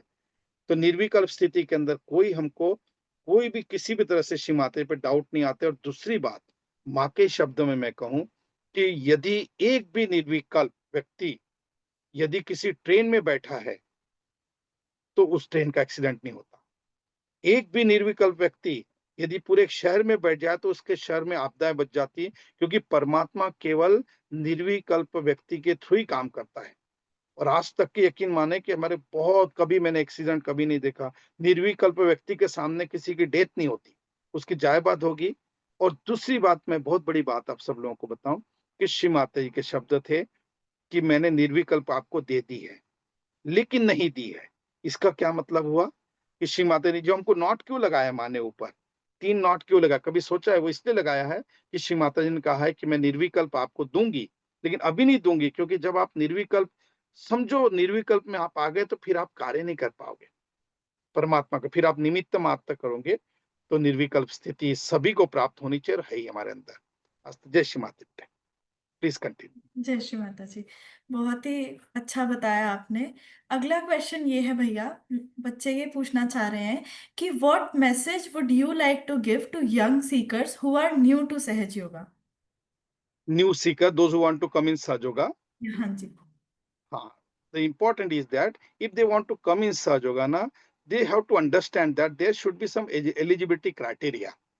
we have to follow. You know that there are so many, like 20 lakh students are appearing in IIT examination. How many seats are there? 1%. They are trying very hard. See, now there are 25 lakh students are appearing in IAS examination. How many seats are there? 700. That is the materialistic. आप लोगों जब वहाँ पे इतनी competition है, eligibility होनी चाहिए. Like if you want to appear in IAS examination, तो आपकी एलिजिबिलिटी मिनिमम ग्रेजुएशन तो होती है ना. तो सहयोग में भी आने के लिए एक मिनिमम क्राइटेरिया आपके अंदर ये होना चाहिए कि हमारे अंदर थोड़ा इनोसेंस हो और माँ के ऊपर थोड़ा फेथ हो, परमात्मा के ऊपर थोड़ा फेथ हो, क्योंकि पहला ही चक्र हमारा इनोसेंस का है. जिसका इनोसेंस बहुत अच्छा है, definitely they will get realization. और नए सीकर जो आ रहे हैं थोड़े बहुत दे वांट. आज को बेटा, आज का आपके जनरेशन का क्या है पता है? हमारे जनरेशन का अलग था, आपके जनरेशन की समस्याएं थोड़ी अलग है. इंस्टेंट चाहिए यहाँ पे आपको, इंस्टेंट पिज्जा चाहिए आपको, इंस्टेंट सब चीजें चाहिए, इमीडिएटली चाहिए. आज आपने मतलब ये कि आज के समय में ऐसा हो गया कि बहुत से जन बताते हैं कि यदि आपको किसी ने कहा कि दूध पीते पीते ताकत आती है, तो दूध पीते पीते भी देखते हैं ताकत आ रही कि नहीं आ रही. तो थोड़ा पेशेंस चाहिए इसके अंदर आने के अंदर. जय Shri Mata. Please. Thank you so much भैया। हमारा अगला क्वेश्चन ये है कि व्यस्त जीवन शैली के बावजूद युवा शक्ति नियमित ध्यान और अनुशासन कैसे बनाए रख सकती है? ये बेटा कंसेप्ट थोड़ा गलत है, इसको हमको समझना पड़ेगा. वो तो धीरे धीरे समझ में आता है, बराबर है. अब जैसा धीरे धीरे हम चेतना के और स्थिति में उठते हैं तो तब हमको चीजें समझ में आती है. देखिए जब आप छोटे थे तो आपको जो समस्याएं लगती थी अब नहीं लगती ना. और कुछ दिन बाद में जब बड़े हो जाओगे तो ये भी समस्या आपको कुछ नहीं लगेगी. पहले हम छोटे थे तो नहीं कि भाई कट्टी दोस्ती करते थे कि भाई वो किताबी, हमको उस पर हंसी आती है. तो ये जैसे जैसे हम बड़े होंगे, चेतना में हमारी और चेतना डेवलप होंगी, तो हमको बहुत अच्छी चीजें समझ में आएंगी, बहुत अच्छी चीजें.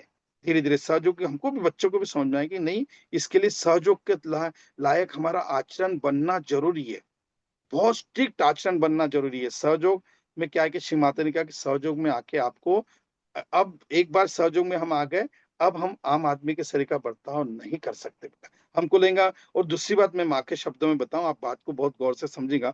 श्री माता ने कहा कि क्यों सहयोगी आज सफर कर रहे हैं पता है आपको?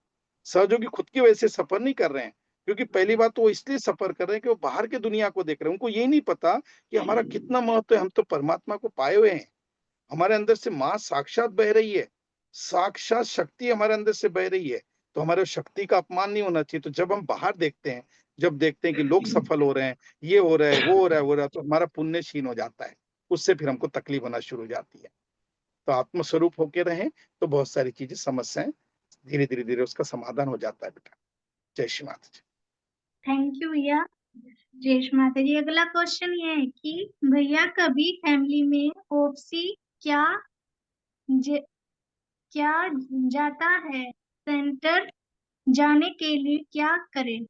कि उनका फिर कहने से का बोलो. मतलब ये है कि फैमिली वालों को वो कैसे सेंटर में लेके ले जाए, मतलब कि सबसे पहले तो बेटा अपने जितने भी सहयोगी हैं उनको अपने फैमिली वाले को जूते मारने चाहिए. मैं सत्य बता रहा हूँ आपको. सबसे पहले ये मेरा सत्य कह रहा हूँ. फैमिली मतलब कोई भी हो सकता है. हर घर में 3-4 शकुनी घूम रहे हैं, हर घर के अंदर 3-4 मंथराएं घूम रही है आजकल. हमको समझ में भी नहीं आता है कि हम क्यों सफर कर रहे हैं. तो कई बार ये देखते हैं कि जितने सहयोगी है उनके घर में जो नॉन सहयोगी है वही उनको बहुत सताते हैं. कई बार देखेगा वो नहीं सता रहे हैं, उनसे हमारा अटैचमेंट हमको तकलीफ देता है. जब तक कि उनसे हमारा अटैचमेंट नहीं निकलेगा तब तक कि हमारी समस्याएं सुलझने वाली नहीं है. और इसीलिए मैं कहता हूं कि सहयोग में जैसा परिवार को लाना है. मैं आपको यकीन मानो, श्री माता जी ने के शब्द कह रहा हूं कि श्री माता जी ने सीपी श्रीवास्तव से लेके बच्चियों से लेके किसी ने को भी नहीं कभी नहीं कहा कि आप सहयोग में आइए. कभी नहीं कहा, क्योंकि जो आना है वो परमात्मा की इच्छा से आएगा बेटा. और कई देखिए अभी आप हमारे घर में जो सहयोगी एक बच्चा है, बच्ची है, कितने अच्छे बच्चे हैं, उनको उसके परिवार वाले नहीं समझ सकते. आज इतने बॉर्न रियलाइज बच्चे घर में, उनके परिवार वाले और सताते हैं. उनको लगता है कि ये सहयोगी का है. तो मुझे लगता है कि हम लेकिन अपने आचरण से ये उनको बता दें, किसी तरह से ये करने का है, बता दें उनको कि नहीं, हम सत्य के रास्ते पे हैं, भले ही हमारे पास में चीजें नहीं हैं. और मेरा व्यक्तिगत जीवन का एक्सपीरियंस ये है, आप गौर से सुनिएगा, कि a spiritual person can get anything in his life. आध्यात्मिक व्यक्ति, माँ का आत्म साक्षात्कारी व्यक्ति संसार में कुछ भी पा सकता है. लेकिन सांसारिक व्यक्ति, a materialistic person can not gate spirituality easily. कितना भी संसार में इतना कितना भी पैसा कमा ले, उसको अध्यात्म मिलेगा, परमात्मा मिलेगा, श्री माता जी मिलेगी, आत्म साक्षात्कार मिलेगा, इसकी कोई गारंटी नहीं। तो आपने जो कहा कि परिवार को कैसा लाया जाए, उनकी चिंता ना करें। आज के समय में पहले हम शुद्ध हों और फिर उनके पास में वो यदि आते हैं, हमको देख के आते हो तो अच्छी बात है, क्योंकि ये किसी को ठेल ठाल के ला भी लिया तो कितने दिन आएगा कोई, आप बताइए। मैं तो ऐसे-ऐसे मेरे एक्सपीरियंस से मैंने 11-11 साल मेहनत की। हम चाहकर भी अपने पत्नी, हमारे बच्चे, हमारे पिता-माता को सहयोग में नहीं ला सकते बेटे। मैं सत्य कह रहा हूँ आपको। वो आएगा खुद की इच्छा से, वो आएगा माँ की इच्छा से। हम किसी को फोर्स ना करें। और माँ काली पूजा में माँ ने बोला है कि ये शुद्ध इच्छा हम किसी पे भी नहीं थोपेंगे। आना है तो आइए, हम बता सकते हैं, बस क्या कर सकते हैं, नहीं क्या? जय श्री माता बेटे। थैंक यू सो मच, आपने हमको इतनी अच्छी अच्छी बातें बता रहे हो आप। अगला क्वेश्चन आस्था दी पूछेगी। भैया, अंकिता दीदी का ये सवाल है कि कई बार फैमिली में लोग अपोज करते हैं और जी। सेंटर जाने के लिए मना करते हैं, तो उस केस में क्या करा जाए? उस केस में ये कहा जाता कि बात कैसी है कि सहयोग में टेस्टिंग होती है, उनकी भी टेस्टिंग चल रही है, जो नहीं आने दे रहे हैं वो भी, और जो नहीं आ रहे हैं उनकी भी टेस्टिंग है। 50% उनकी चल रही है, 50% हमारी चल रही है। और आप आश्चर्य देखिएगा, कई बार ये होता है कि घर में यदि आप, हर एक का एक्सपीरियंस है जो जुड़े हैं, कि जब हम सहयोग में से बाहर जाने के लिए, सेंटर के लिए निकले, उसी समय प्रॉब्लमेटिक कुछ ना कुछ छोटे छोटे चीजें आ जाएंगे। किसी का हम्म, फोन आ जाएगा, किसी का ये आ जाएगा, किसी का वो आ जाएगा। पूजा के लिए निकले तो वो पूरे ऐसे ऐसे टेम्पटेशन आ जाएंगे। ये क्यों आता है बेटा पता है? ये हर सेकंड हमारी टेस्टिंग होती है, हर सेकंड। और कई बार ये देखना चाहती है कि श्री माता जी, क्योंकि हम कंफर्ट जोन में बोल देते हैं कि माँ मैं तो आपका हूँ, और जब माँ ने इतनी बड़ी शक्ति दी है तो वो चेक करना चाहती है कि क्या मैंने इसको, बच्चे को मेरे इतनी बड़ी शक्ति दी है, क्या वो शक्ति के प्रति समर्पित है, क्या वो किस चीजों में, अपोज तो होता ही, अच्छी चीजों के लिए अपोज होता है, वो होते हैं, लेकिन सहयोग के अंदर क्या होता है कि उसको बैलेंस बना के हम चलें। हमारे परिवार के अंदर बहुत, परिवार के अंदर क्या बाहर भी आप देखिए, हर जगह पे हमको सहयोग में अपोज हैं, लेकिन इस चीजों को हमको ओवरकम करना ही होगा। उसके लिए शुभिट कर सकते हैं, ध्यान कर सकते हैं, उसके लिए अपना फुटसोक कर सकते हैं। उस घर में तकलीफ है जहाँ पे एक भी सहयोगी नहीं है, वो जहाँ पे सिर्फ एक ही बच्चा को एक ही जन सहयोग कर रहा है, उसके लिए थोड़ी सी दिक्कत होती है। अब मेरे परिवार के अंदर दूर दूर तक के कोई सहयोग नहीं करता, मैं इतने साल से सहयोग में हूँ, लेकिन बहुत अच्छे लोग हैं। मैंने कभी किसी को नहीं कहा आप सहयोग में आइए, ये मेरा व्यक्तिगत एक्सपीरियंस बता रहा हूँ बेटे आपको। जय श्री माता बेटे। जय श्री माता जी। अगला क्वेश्चन प्रज्ञा दीदी का है, जो कि ये पूछ रही हैं कि स्कूल में जितने ही बच्चे पढ़ने जा रहे हैं, जो स्टूडेंट्स हैं, उनको डेली बेसिस पर मेडिटेशन किस प्रकार कराया जाना चाहिए जिससे उनका समय भी कम से कम लगे। जैसे बच्चे, जो बच्चे पढ़ने जा रहे हैं उनके पास कम समय है, आजकल होमवर्क है, एग्जाम्स हैं, 2 से 3 मिनट, 5 मिनट, उनको डेली ध्यान कैसे कराया जाए? बेटा इसमें वेरिएशन है। आप जब बच्चों की बात करते हैं ना, तो अलग अलग ग्रुप में आप बात करिए। देखिए, पहली बात होता है कि जैसा मैं एजुकेशन में हूँ, तो पहले 5 साल की उम्र तक के जो बच्चे हैं, प्री प्राइमरी बच्चे हैं, फिर 1 से लेके 5 तक के हैं, एनईपी में बताया, फिर थोड़े बड़े बच्चे हैं, जो 9, 10, 11, 12 में जो बच्चे, इनका पूरा हार्मोनिक चेंज होता है, इनके लिए नियम अलग है थोड़ा। फिर कॉलेज में जब बच्चे जाते हैं तो इनके लिए नियम अलग अलग है। हर एक कंपार्टमेंट के थोड़े थोड़े नियम अलग अलग है। मान के चलिए कि आप छोटे बच्चों को आप बोलेंगे कि आप 8 रोटी मैं खिला दूं, 10 रोटियां खिला दूं इन बच्चों को, तो वहां पे क्या है कि जो छोटे बच्चे होते हैं, अनुमान समझ लीजिए आप 14 साल तक के, मैंने एजुकेशन में रिसर्च देखी है, की भी है, कि जो हमारा ईक्यू है, इमोशनल क्वोशंट जिसको कहते हैं, जो कि ईड़ा नाड़ी से संबंधित रहता है, ये 14 साल की उम्र तक के ही बढ़ता है, उसकी पूरी तरह से डेवलप हो जाता है। फिर उसके बाद में ईक्यू आईक्यू जो बढ़ता है, जो कि पिंगला नाड़ी है, वो 9वीं 10वीं 11वीं 12वीं, मतलब 14 से लेकर 18 तक के आईक्यू डेवलप होना शुरू हो जाता है बच्चों का थोड़ा ज्यादा। इसीलिए जो बच्चे 14 साल की उम्र तक के बहुत अच्छे रहते हैं, वो बाद में जाके एकदम एरोगेंट हो जाते हैं। तो पेरेंट्स बोलते हैं ये तो मेरा सुनता ही नहीं है, अरे उसके अंदर हार्मोनिक चेंज हो रहा है। और फिर स्पिरिचुअल जो क्वोशंट है वो 43 ईयर्स तक के चलता है, डेवलप होता है, ये रिसर्च हुई है इसके अंदर। तो इन बच्चों के लिए कितना ध्यान करा जाए, छोटे बच्चे हैं, उनको हंसते खेलते आप करा दें, उनको ध्यान कहाँ समझते हैं आप बताएं। छोटे से बच्चे, अब मैं छोटे छोटे बच्चों में रहता हूँ, आप देखिए कितने इनोसेंट रहते हैं, उनको बैठा भी दिए, बेटा बैठ जाओ, चीजें कर लो। तो उनको अब जैसे बड़े हैं तो उनको थोड़ा ध्यान की जरूरत होती है, एक्टिविटी बेस्ड ध्यान हमने करवाना चाहिए, क्योंकि वो बैठे, उनका चित्त भी तो लगना चाहिए। अभी क्या हो रहा है पता है आपको बेटा, राइट और लेफ्ट साइड से, जिसको मैं सुप्रा कॉन्शियस बोलता हूँ, कलेक्टिव सुप्रा कॉन्शियस माँ ने बोला है, और कलेक्टिव सबकॉन्शियस में बड़ा सेंसिटिव मुद्दा उठा रहा हूँ। ये जो है ये आर्टिफिशियल इंटेलिजेंस है। Artificial intelligence is equal to collective supraconscious. आप समझ लीजिए ये राइट साइड पे अटैक कर रहा है, इसलिए बच्चे बहुत सारे अभी आने वाले जो बच्चे मैं एजुकेशन में लाखों बच्चों को देख रहा हूँ, या तो हाइपर एक्टिव है या तो हाइपर सेंसिटिव है, दोनों या तो लेफ्ट में बहुत एग्रेसिव है। तो इन बच्चों को थोड़ा ध्यान जब हम कराते हैं स्कूल के अंदर, तो जितनी देर वो बच्चे बैठ सकते हैं उतनी देर कराना चाहिए, और वो बच्चे को हमारे अंदर से उनको वाइब्रेशन मिलने चाहिए। जय Shri Mata. Thank you uncle, आपने इतना अच्छा आंसर दिया। हमारा अगला क्वेश्चन ये है कि लक्ष्मी और महालक्ष्मी तत्व में क्या अंतर है? लक्ष्मी तत्व को कैसे प्राप्त करें? अच्छा, ये दो चीजें हैं, बराबर है। देखिए, जी जब भी महाशब्द आता है ना, ये महा जहां जहां शब्द आए ये विराट से संबंधित है, और जहां जहां लक्ष्मी है तो ये इंडिविजुअल संबंधित है। जैसा मान के चले कि व्यक्तिगत चेतना जब हम बात करते हैं, तो व्यक्ति की जो चेतना है नाभि पे वो लक्ष्मी तत्व है, और जो विराट की जो लक्ष्मी है, विराट की लक्ष्मी मैं आपको बताऊं, दैट इज कॉल्ड महालक्ष्मी। विलास का जैसा मान के चले कि जो इंडिविजुअल व्यक्ति, इंडिविजुअल चेतना है, मनुष्य की चेतना का जो हृदय है, उसको हम कहते हैं शिव तत्व, बराबर है। और जो विराट का जो तत्व है हृदय का, वो है सदाशिव तत्व। तो अब जब आपने लक्ष्मी और महालक्ष्मी में बात की, तो लक्ष्मी तत्व जो है वो नाभि से जो संबंधित है, ये होता है समाधान। इस पे माँ ने हर एक चीज बताई, मैं चाहता हूँ कि सभी लोग माँ से सुने। और महालक्ष्मी तत्व मतलब जब हम, लक्ष्मी तत्व मतलब ये संसार से बाहर निकल जाते हैं, हमारी चेतना, बहुत से लोगों को आज संसार में मजा नहीं आ रहा है, यकीन करिए। क्यों नहीं आता है? सहयोग में आबद में हमारा चित्त क्यों नहीं, हमको आनंद आता है? बहुत सारे लोग बोलेंगे बाकी लोगों को संसार में आनंद आ रहा है, हमको क्यों नहीं आ रहा है? क्योंकि हम महालक्ष्मी तत्व में उतरे हैं, और महालक्ष्मी तत्व में उतरने के बाद में हमारे अंदर उत्थान होता है, हम परमात्मा को खोजते हैं, परमात्मा को पाते हैं। परमात्मा को पाने का रास्ता महालक्ष्मी तत्व है, और उसके लिए लक्ष्मी तत्व होना जरूरी है। संसार में देखिए, यदि संसार में हमको पीड़ा है, हमारे पास में पैसा नहीं है, धन नहीं है, तो हमारा ध्यान कैसा लगेगा, आप बताओ। तो श्री माता बोलती है कि पहले आप लक्ष्मी तत्व को प्राप्त कर ले। लक्ष्मी तत्व को प्राप्त करने के लिए माँ ने बड़ी चीजें बताई। जहां पे भूत बाधा है वहां लक्ष्मी नहीं आएगी, जहां पे नशा है वहां पे लक्ष्मी नहीं आएगी, जहां पे गलत चीजें पनपती है लक्ष्मी भाग जाएगी। तो बहुत सारी चीजें हैं, तो लक्ष्मी तत्व को पाने के लिए माँ से प्रार्थना करनी चाहिए। जय श्री माता जी। थैंक यू भैया। जय श्री माता जी। अगला क्वेश्चन आस्था जी पूछेंगे आपसे। जय श्री माता जी। गौतम भैया एक क्वेश्चन पूछ रहे हैं कि भैया जब भी कोई काम बनते हैं, बनते बनते वो काम में बाधा आए और वो काम रुक जाता है, तो इस चीज को हम कैसे सॉल्व कर सकते हैं? हमें क्या करना चाहिए? 100% पॉजिटिव रहिएगा। 100% कैसा? यदि हमारे काम नहीं हो रहे हैं, छोड़ दो उसको, क्योंकि माँ ने कहा है कि जो चीजें सहज और सरल नहीं है, उसमें कहीं ना कहीं गड़बड़ है।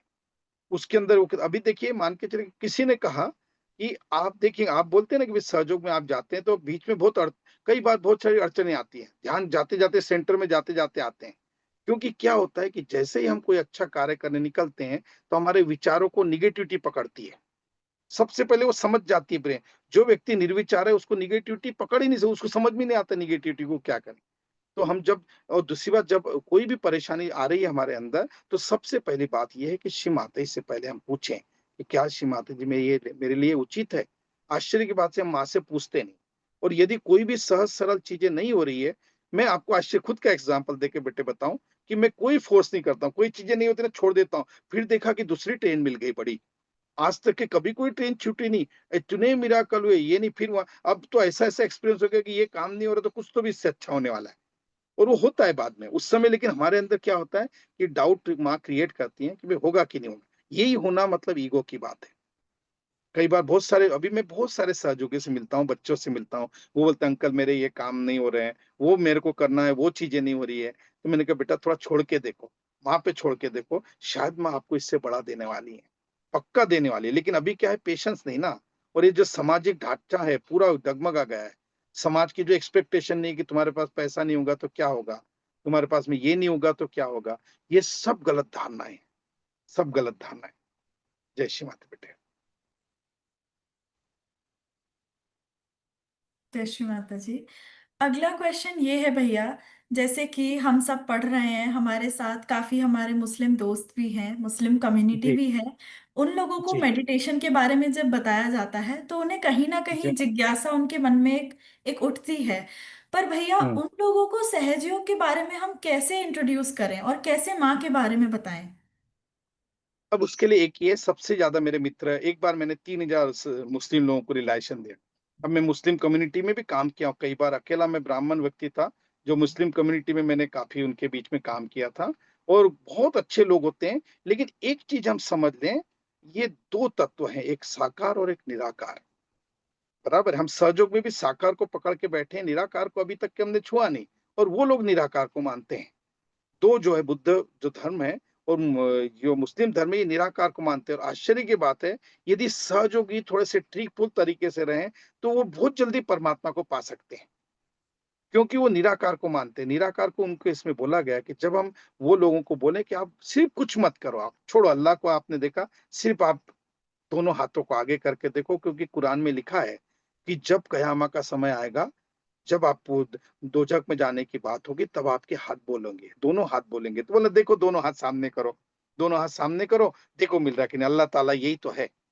बस जब वो वाइब्रेशन उसके अंदर से बहने शुरू हो जाएंगे तो वो श्री माता जी को भी पहचानेंगे। लेकिन हम क्या कहते हैं कि उनको फोटो दिखा के कहते हैं कि आप माँ को मानो ना, वो उल्टी चीज है। और मुस्लिम लोग बहुत जल्दी सहयोग में आएंगे। हम क्या किसी को धारणा बना देते हैं कि वो नहीं आएंगे, परमात्मा को पाने के अधिकारी सभी लोग हैं। जय श्री माता। मेरे भी बहुत सारे दोस्त हैं मुस्लिम, और बहुत चाहते हैं मुझे बहुत अच्छे से, क्योंकि पता है कि अल्टीमेटली बेटा मैं बताना चाहता हूँ कि हमारे अंदर से लोगों को प्रेम महसूस होना चाहिए। सभी ये सेंटेंस को आज समझ ले इस बात के ऊपर कि हमारे अंदर से, आपको बताओ बेटा कि आपको बचपन में कौन अच्छा लगता था?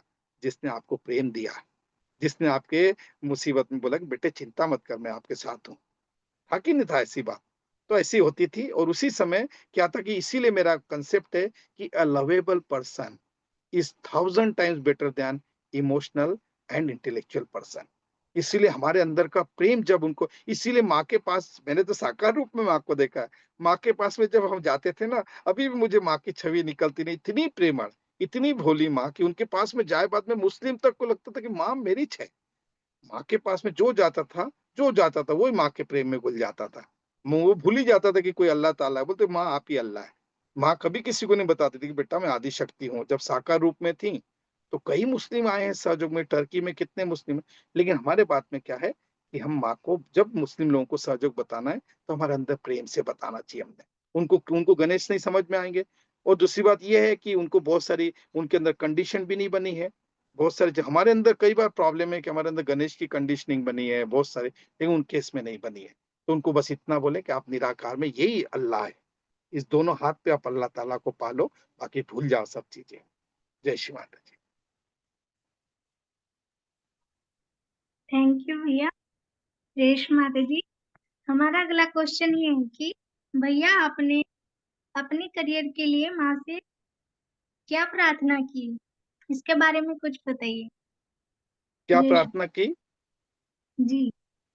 हाँ, मतलब मैंने क्या प्रार्थना की ये पूछना चाह रहे हाँ, हैं? दो आपने अपने दो करियर के लिए माँ से क्या प्रार्थना की? 2006 में जब मैं शिमाते के स्कूल से आया वाइफ के साथ में, तो घर में चोरी हो गई। किसी ने घर दिया मुझे, मेरे तो दिमाग में भी नहीं था कि मुझे पैसा भी बचपन से नहीं समझता था, और मेरे दिमाग में कभी कैरियर भी नहीं था, लेकिन शिमाते सब देती थी मुझे तभी से। तो 2006 में जब आया तो किसी ने, मुझे सहयोगी ने घर दिया, उस घर में चोरी हो गई। तो मुझे सहयोगी ने कहा कि यार तुम्हारे घर में चोरी हो गई। तो मैंने कहा मेरे घर में क्या चोरी होगी, माँ के घर में भी चोरी हो गई, शिमाते के घर में भी चोरी हो गई। तो मतलब फिर शिमाते को मैंने कहा कि माँ अब तो मुझे आपको देना पड़ेगा, अब देना पड़ेगा, क्योंकि हर चीज। लेकिन क्या होता है पता है क्या, श्री माता जी कई बार कहती है कि बेटे मैं आपको देना चाहती, आपके पति को नहीं, यदि वो सहयोगी नहीं है तो। और यदि मैं आपको देना चाहती हूँ, उन लोगों को नहीं देना चाहती जो पात्र नहीं है। लेकिन हम क्या चाहते हैं कि माँ इसको दे दे, माँ उसको दे दे, माँ उसको दे दे, माँ उसको दे दे। पहली बात यह है कि हम अपने लिए पहले मांगे, स्वयं से प्रेम करें। मैंने कैरियर में श्री माता से जब मांगा, अभी भी मतलब मुझे अंदर से, माँ को पता है कि यदि किसी दिन, मैं सत्य बोल रहा हूँ आपको बेटे, कि किसी दिन यदि ऐसी कोई मशीन निकल जाए जिसके अंदर डीएनए के अंदर यदि आदि शक्ति को ढूंढना पड़े, तो मेरे डीएनए में माँ के अलावा कुछ नहीं निकलेगा बेटा। सत्य बता रहा हूँ आपको मैं ये बात। और मैंने कैरियर में मांगा है, प्रोफेशन में मांगा है, और इतनी बड़ी-बड़ी चीज़ें श्री माता ने दी है। लेकिन माँ से माँगने के पहले वो सूझबूझ से माँगना चाहिए, क्योंकि बाद में झेले भी नहीं जाता। यदि आपने बहुत बड़ा कैरियर माँग लिया, जो लोगों ने माँगा है और श्री माता ने जब उनको दिया, और हमको ऐसी चीज़ चाहिए भी नहीं कि परमात्मा मतलब सब चीज़ें मिल गई, परमात्मा छूट गया, तो क्या फ़ायदा का बेटा? ऐसी चीज़ फ़ायदे की क्या कि सब हमको मिल जाए और माँ ही छूट जाए हमसे, क्या फ़ायदा है आप बताइए? और जहाँ माँ है, वहाँ पे तो सब चीज़ें मिलनी ही है, और जहाँ सब चीज़ें मिले बाद में भी माँ मिलेगी, इसकी कोई गारंटी नहीं है बेटा। तो मैंने अपने प्रोफ़ेशनल लाइफ़ में श्री माताजी से उस समय माँगा था 2006 में कि श्री माताजी अब आपको देना पड़ेगा, और अब तो माँगना भी नहीं पड़ता। एक स्थिति के बाद में बेटा माँगना नहीं पड़ता। ऑटोमेटिक मिलता है, पता नहीं कैसे। अब लोगों को पता है कि अभी जैसा आज बेटे मैं अभी इस प्लेटफ़ॉर्म पे बता दूँ आपको, मेरा सोमवार के दिन केबीसी में सिलेक्शन हुआ 2 सहयोगी का। अमरावती से मैं हूँ, मतलब कि कौन बनेगा करोड़पति में। अच्छा, तो उन्होंने कहा कि अच्छा, उसमें बड़ी बात ये है कि मैं तो कौन बनेगा, अमिताभ बच्चन जी के साथ में हम लोगों का 10-11 लोगों का डिनर है, और उस दिन वो दिवाली मना रहे हैं, अमिताभ बच्चन जी की केबीसी के ऊपर, और दिवाली मना रहे, तो हमको उनके साथ में बैठ के सहयोग उनको बताने का मौका मिल रहा है।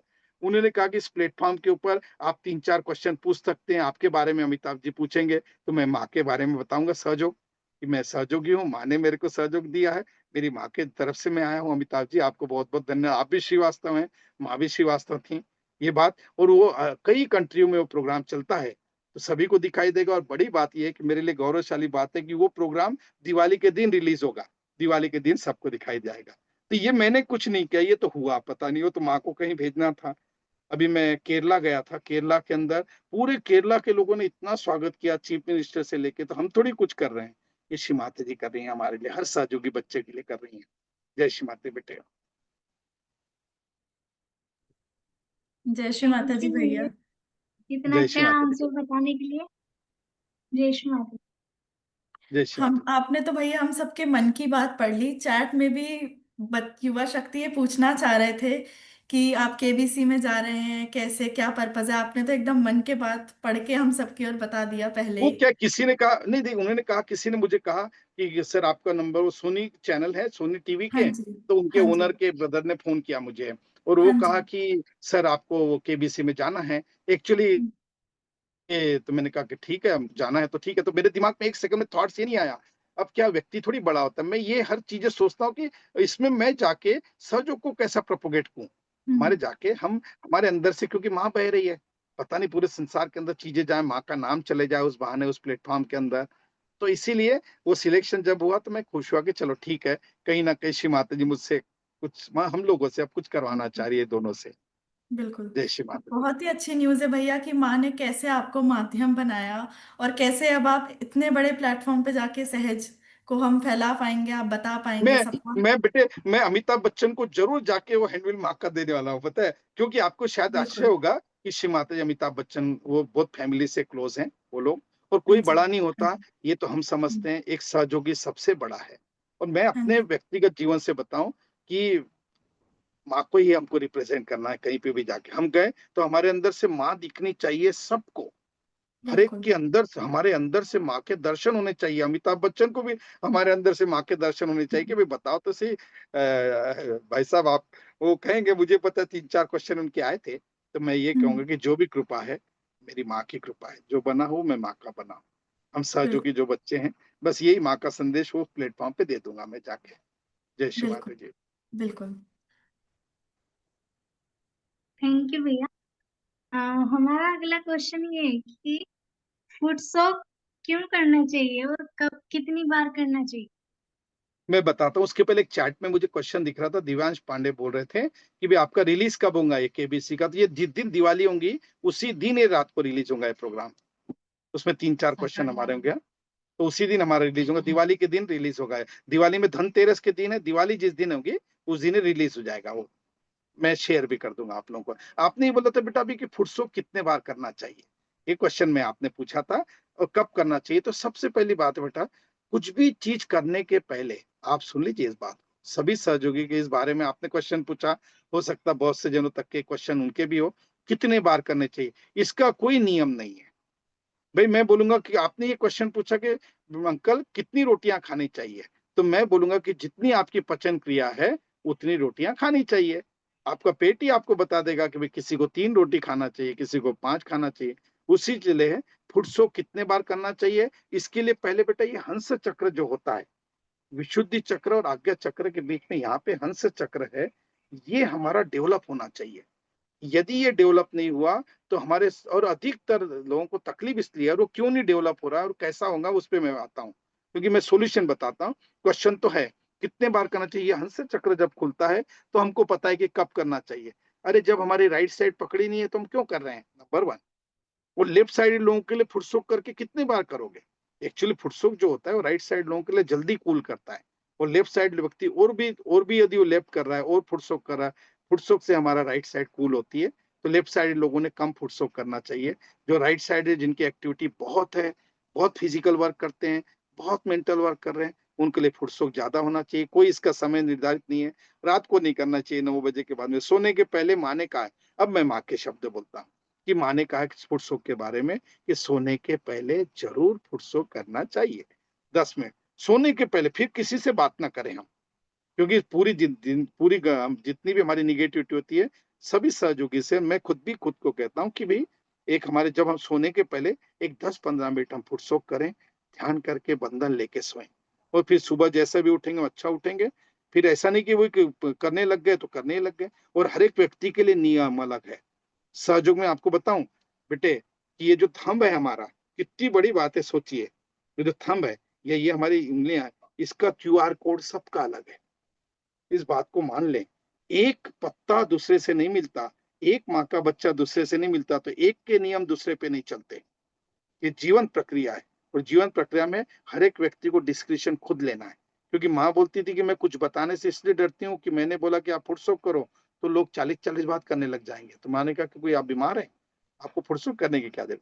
तो इसके लिए डिस्क्रिप्शन है, हर एक के लिए अपना अपना करना चाहिए। इसके कोई व्यक्तिगत ऐसा नियम नहीं है कितने बार करना चाहिए। अमावस्या पूर्णिमा के दिन रात में नहीं करना चाहिए, और जनरली निकलते समय आप फुटसोक आने बाद में जरूर फुटसोक करना चाहिए, दिन में जितनी बार करते हैं। हाँ, लेकिन राइट साइड की पकड़ है, बहुत ज्यादा हेवी है, कई बार स्ट्रेस आता है। देखिएगा आप, मैं बताता हूँ आपको अब फुटस्टेप के भी बारे में कि जिस दिन ज्यादा नींद हो जाती है तब भी कोई तो भी बेचैनी होने शुरू हो जाती है। जब किसी की ज्यादा नींद हो गई कई बार एक आधे बार, तो ऐसा लगता है कि कुछ तो भी ऐसा लगा, तब गर्म पानी से फुटसोक करना चाहिए। कई बार कब ठंडे पानी से करना चाहिए, कब गर्म पानी से करना चाहिए, इसके कोई व्यक्तिगत ऐसे पर्टिकुलर नियम नहीं है। ये हमारे डिस्क्रिप्शन पे डिपेंड करता है। जय श्री माता बेटे। थैंक यू भैया। जय श्री माता जी। अगला क्वेश्चन आपसे आस्था दी करेंगे। भैया इसी में एक छोटा सा क्वेश्चन और है जी, कि आइस पैक कब लगाना चाहिए। आइस पैक बेटा लगाना चाहिए जब एक्टिव लीवर हो, तब लीवर हम्म। जब बहुत ज्यादा वर्किंग कर रहा है। अभी देखो लीवर का काम है, जो थॉट्स जो आते हैं मैक्सिमम लीवर से आते हैं।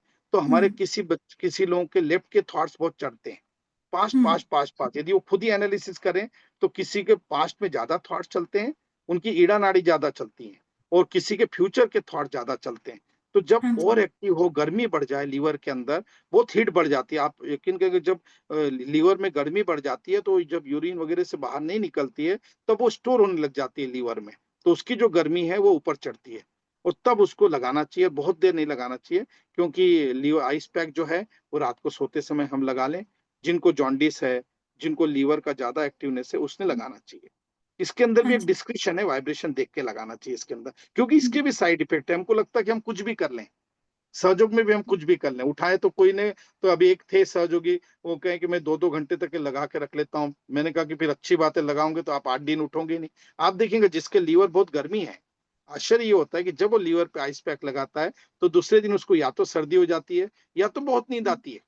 ऐसा हम्म। लगता है कि आलस आलस आलस आलस आता है। लीवर का ज्यादा ठंडा होना भी ठीक नहीं है, और ज्यादा गर्म होना तो ठीक है ही नहीं। जय हम्म। श्री माता। जय श्री माता जी। भैया एक आखिरी क्वेश्चन और है युवा जी। शक्ति का कि थॉटलेस अवेयरनेस कैसे प्राप्त करें। थॉटलेस अवेयरनेस प्राप्त, ये प्राप्त करने वाली बेटा चीज ही नहीं है, नंबर 1। आप बोलेंगे कैसा पाया जाए, सांस लेने के लिए क्या करें, वो तो स्वतः ही हो रही है, वो स्वतः ही आ रही है, स्वतः ही जा रही है, बराबर है। ये चीज स्वयं हम थॉटलेस करने के लिए क्या नहीं करना ही सबसे अच्छी बड़ी चीज है। क्योंकि जितना हम करने की कोशिश करते हैं तो हम ईड़ा पिंगला नाड़ी पे आ जाते हैं। सबसे बड़ी बात है हम छोड़ते चले जाएं, सब चीजों को छोड़ना ही है। माँ के सामने मैं सत्य बताऊं, दोनों हाथ माँ के सामने अभी भी कर लें, और बेटा मेरा सबसे निवेदन है कि बस हम अभी देखो अंतिम पड़ाव पे हैं, तो देखिए तो सही 2 मिनट हम माँ के सामने सभी जो जुड़े हैं ना, 2 मिनट माँ के आंखें बंद करेंगे, देखिए दोनों हाथ माँ के आगे करेंगे और हमको थॉटलेस आ जाएगी, और अभी हम थॉटलेस में ही हैं।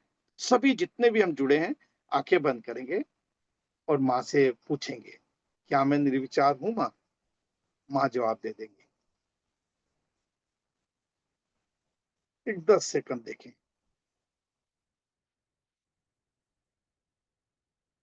सबसे बड़ी चीज है प्रार्थना करना माँ से, और माँ से हृदय से प्रार्थना करें कि माँ मैं निर्विचार हूँ, मैं निर्विचार हूँ। दोनों हाथ पे ठंडा ठंडा महसूस हो रहा है, देखिए सभी को, यही सामूहिक चेतना है। दोनों हाथों पे देखें कि श्री माता जी हम निर्विचार हैं, हम शांत हैं, हम आपके बच्चे हैं श्री माता जी।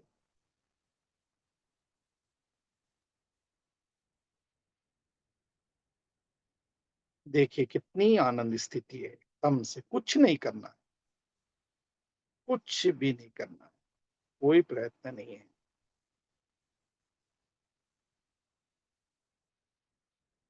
दोनों हाथों पे ठंडा ठंडा महसूस हो रहा है।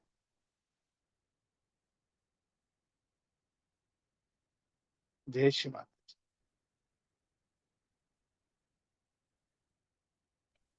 जय श्री माता जी। भैया एक और क्वेश्चन है सुनीता दीदी का। वो ये पूछ जी रही हैं बेटा। कि ऑल ओवर बॉडी में हमेशा हीटेड गरम गरम लगता है, इसका क्या जी, रीजन है? इसका रीजन यही है कि इसमें राइट मूलाधार और राइट स्वादिष्टान का प्रॉब्लम है। ये रहता जनरल की बॉडी में जो गर्मी ओवर हीट जो हो जाती है ना, वो ओवर हीट ही इसकी वजह से होती है। राइट लीवर कमजोर होने की वजह से होती है, और इनको क्या करना चाहिए, फुटसोक करना चाहिए। बॉडी के अंदर एक्सेस जब हीट होती है ना, तो दूसरी बात ये है कि इनके अंदर जब राइट साइड है ना, तो सबसे पहली बात दीदी जो भी पूछ रही है, सबसे पहले मेरे उनसे दीदी से मैं माफी चाहता हूँ, कुछ उनको ना लगे, लेकिन वो अपने खान-पान पे ध्यान दें। ऐसी कोई चीज़ें ना करें जिससे उनकी हीट क्रिएट हो। बहुत सारे पदार्थ ऐसे होते हैं, फल-फ्रूट ऐसे होते हैं जो हीट क्रिएट करते हैं। बहुत सारे जनरली जो ज़मीन के अंदर पैदा होते हैं, वो तो आयुर्वेदिक का पार्ट है। वो ऐसी कोई चीज़ें ना करें, नंबर 1, क्योंकि हीट हमारी क्रिएट हो रही है और फिर हम फुट-सोक कर रहे हैं, अच्छा कर रहे हैं, फिर वही चीज़ें हो रही है, तो उसका रीज़न ढूँढना चाहिए कि क्यों हो रही है। वो इसलिए हो रही है कि कहीं न कहीं हमारे खान-पान में ज़्यादा मांसाहार हो रहा है। कहीं न कहीं हमारी, अच्छा दूसरी बात, इसको निकालने का एक ही तरीका है, आपके द्वारा बेटा, आज तक मैं आपके द्वारा बोलना चाहता हूँ कि सभी सहयोगी को, अब जितने भी जुड़े हैं, वो इस बात से सहमत होंगे, मैं तो करता हूँ माँ के हर एक शब्दों को फॉलो। सभी को उठ के 5 किलोमीटर सुबह घूमना चाहिए। सबको घूमना ही चाहिए, घूमना ही चाहिए। वो घूम के बाहर निकल के तब कहीं जाके हमारा पसीना निकलेगा, तब कहीं जाके हमारा टॉक्सिन निकलेगा, तब हमारी बॉडी के अंदर की सारी हीट बाहर निकल जाएगी बेटा। जय श्री माता जी। जय श्री माता जी। भैया समय की पाबंदी को देखते हुए अब सेशन हमें अंत में एकदम लाना पड़ेगा, पर मैं तहे दिल से पूरी उत्तराखंड युवा शक्ति के साइड से, सहजी भाई बहनों के साइड से आपको बहुत बहुत धन्यवाद कहना चाहती हूँ, क्योंकि आपके एक्सपीरियंस ने, आपके अनुभव ने हमें बहुत प्रेरणा दी है। आज का ध्यान इतना सुंदर हुआ, इतने अच्छे क्वेश्चंस आए माँ की कृपा से, और इतने अच्छे से हमें प्रेरणा भी मिली, और हम आगे बिल्कुल इन चीज़ों का पालन करेंगे। युवा शक्ति माँ कहती हैं कि फ्यूचर है, तो हम और हाँ बढ़ जी। चढ़ के काम करेंगे माँ के लिए, सहयोग के लिए। और दिवाली को हम सब मिलके पक्का आपका सेशन जरूर देखेंगे फिर कोई से। बात नहीं, देख लेना। लेकिन बेटे ये बताएं, आप इतने अच्छे माँ के इतने अच्छे बच्चे हैं, बेटा आपके आज जो युवा शक्ति है ना, वो हमसे कई गुना अच्छे हैं आप लोग। ठीक है, हम लोगों के समय तो हम लोगों को बहुत शायद उतना नहीं समझ में आता जितने अच्छे बच्चे आप हैं माँ के। और युवा शक्ति को, पूरे उत्तराखंड युवा शक्ति को, और जो भी लोग जुड़े हैं इस प्लेटफॉर्म से आज ना, मैं हृदय से सबका धन्यवाद अदा करता हूँ। और जाने अनजाने यदि मुझसे कोई भूल हुई है, तो प्लीज अपना भाई समझ के, कल समझ के मुझे माफ कर दीजिएगा प्लीज। तो बस श्री अब माता मैं से अंत प्रार्थना है। में जी बेटे, जी जी जी, सॉरी, बस मैं अंत कंटिन्यू। में हमारे युवा शक्ति स्टेट कोऑर्डिनेटर विक्रांत भैया को 2 मिनट के लिए बुलाना चाहूंगी कि वो 2 शब्द आके कहें कि आज का सेशन उन्हें कैसा लगा और कैसा अनुभव रहा उनका भी। जय श्री माता जी भैया। जय श्री माता बेटा, जय श्री माता जी। आज हम श्री माता जी की कृपा से हम दो भाई हैं यहाँ उत्तराखंड में, अमर भैया और मैं विक्रांत। हम दोनों को श्री माता जी ने लगाया है काम पे कि सबको जोड़ के रखें। तो जैसा श्री जी माता जी करा लें उसी की एक श्रृंखला है कि ये उत्तराखंड का एक ग्रुप है जिसमें हम लोग आप जैसे अपने बड़े भाइयों को आमंत्रित करते हैं, और ये जो हमारे सहयोगी भाई बहन है इसको आगे इसको चला रहे हैं। और आप अपना कीमती समय निकाल कर इस कार्यक्रम में आए, और जो इतनी सुंदर अनुभव आपने हम सबके साथ शेयर किए, तो मैं आशा करता हूं कि हमारे जितने भी भाई बहनों ने आज ज्वाइन किया है अपने जीवन में इन सब अनुभवों को वो उतारेंगे। आपका बहुत बहुत तो धन्यवाद अजय भैया। पूरे युवा शक्ति का आप दोनों का भी बहुत बहुत धन्यवाद। और मैं ये प्रार्थना करूंगा माँ से कि जितनी भी मेरे साधना मैंने माँ के किए श्री चरणों में आज मांगता हूँ कि उत्तराखंड फले फूले, आपका कार्य बढ़े, बहुत युवा शक्ति यहाँ पे बढ़े। जय श्री माता जी बेटा, जय श्री माता जी। जय बहुत श्री बहुत माता जी। एक लाइन और ऐड करना चाहूंगा क्योंकि हो सकता है कुछ शायद एक या दो नए बच्चे इस ग्रुप में आज आए हों, पुराने सहयोगी हैं। एक लाइन हम लोगों ने यूज की है कि जितने भी परिवार वाले हैं, उनको जूता मारे हैं। जूता मारने से मतलब आपको पता है नहीं नहीं, हाँ कि फुट वो मतलब नहीं, जूता मैं मतलब वो शब्द आपको भावना में जूता क्या क्रिया कहता हूँ। करनी है, और इस शब्द को गलत ना लें। जूता क्रिया सहयोग में क्या होती है जान लें और समझ लें। हाँ जी, हाँ जी, वो उसके अंदर ना शुभ ईटिंग जिसको बोलते हैं। या जी फिर एक बात है कि इन लोगों को हृदय से निकाल दें, क्योंकि तकलीफ वो जो दे रहे हैं वो हमारे अंदर का अटैचमेंट है, उनकी तकलीफ नहीं है, जी। उनको हम दूर कर। जय श्री थैंक यू। माता। अंत में जाने मैं अनजाने सबसे एक ही विनती करना चाहूंगी, बस प्लीज सारे लोग अपना कैमरा खोल लें ताकि जो हमारे इतने अनुभवशाली भैया सहजी भैया हमारे साथ जुड़े थे, अजय भैया, वो सारी युवा शक्ति को देख पाए। जितने भी हमारे सहजे भाई बहन आज सब इस सेशन के लिए जुड़े थे वो सबको देख पाए।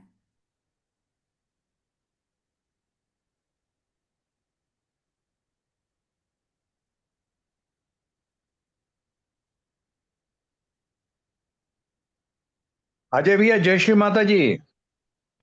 जय श्री माता जी प्रभु, जय श्री माता जी, वाह वाह वाह। जय श्री माता। श्रीकांत भैया है ना, जय श्री माता जी। जय श्री माता जी अजय भैया। जय श्री माता जी, जय सबको जय श्री माता जी। इतने बड़े बड़े संतों से मिलने का मौका मिला, बहुत बड़ी बात है, भाग्यशाली उनमें। जय श्री माता जी। जय श्री माता जी, जय श्री माता जी। सबको जय श्री माता जी। भाई साहब जय श्री माता जी। आप इंदौर से है ना? हाँ सेठी वही है। जय श्री माता जी, जय श्री माता। जय श्री माता जी सभी को। जय श्री माता जी भैया। सबको जय श्री माता जी भैया। जय श्री माता जी। अरुण भैया, ये तो अरुण भैया थे, अमित भैया थे, अमित भैया। जय श्री माता जी। जय श्री जय माता श्री जी माता। सभी को। जय श्री माता बेटे, जय श्री माता। जय श्री माता जी अंकल अजय जी, भैया। जय श्री माता जी, जय श्री माता जी। जय श्री माता जी। जय श्री हाँ माता। बैतूल से भी भैया, मध्य प्रदेश से भी काफी लोग जुड़े हुए हैं। अरे बैतूल से वाह वाह, जय अमित माता भैया जी जय भैया, श्री जय माता। माता जी। जय श्री माता। कितने हमारे बच्चे देखो अमित भैया, ये तो अमित भैया अब तो हम ओल्ड हो गए, ये बच्चे कितने अच्छे अच्छे देखो युवा शक्ति के ना। अमित भैया मतलब बहुत देख देख के लगता कि सर। क्या मतलब आनंद से भर जाता मन कि इतने अच्छे माँ के बच्चे ना, छोटे छोटे बच्चे युवा शक्ति। हमसे तो हमको तो कितने बाद में समझो मिला, ये बच्चे कितने अच्छे हैं। जय श्री माता जी, जय श्री माता जी। जय श्री माता।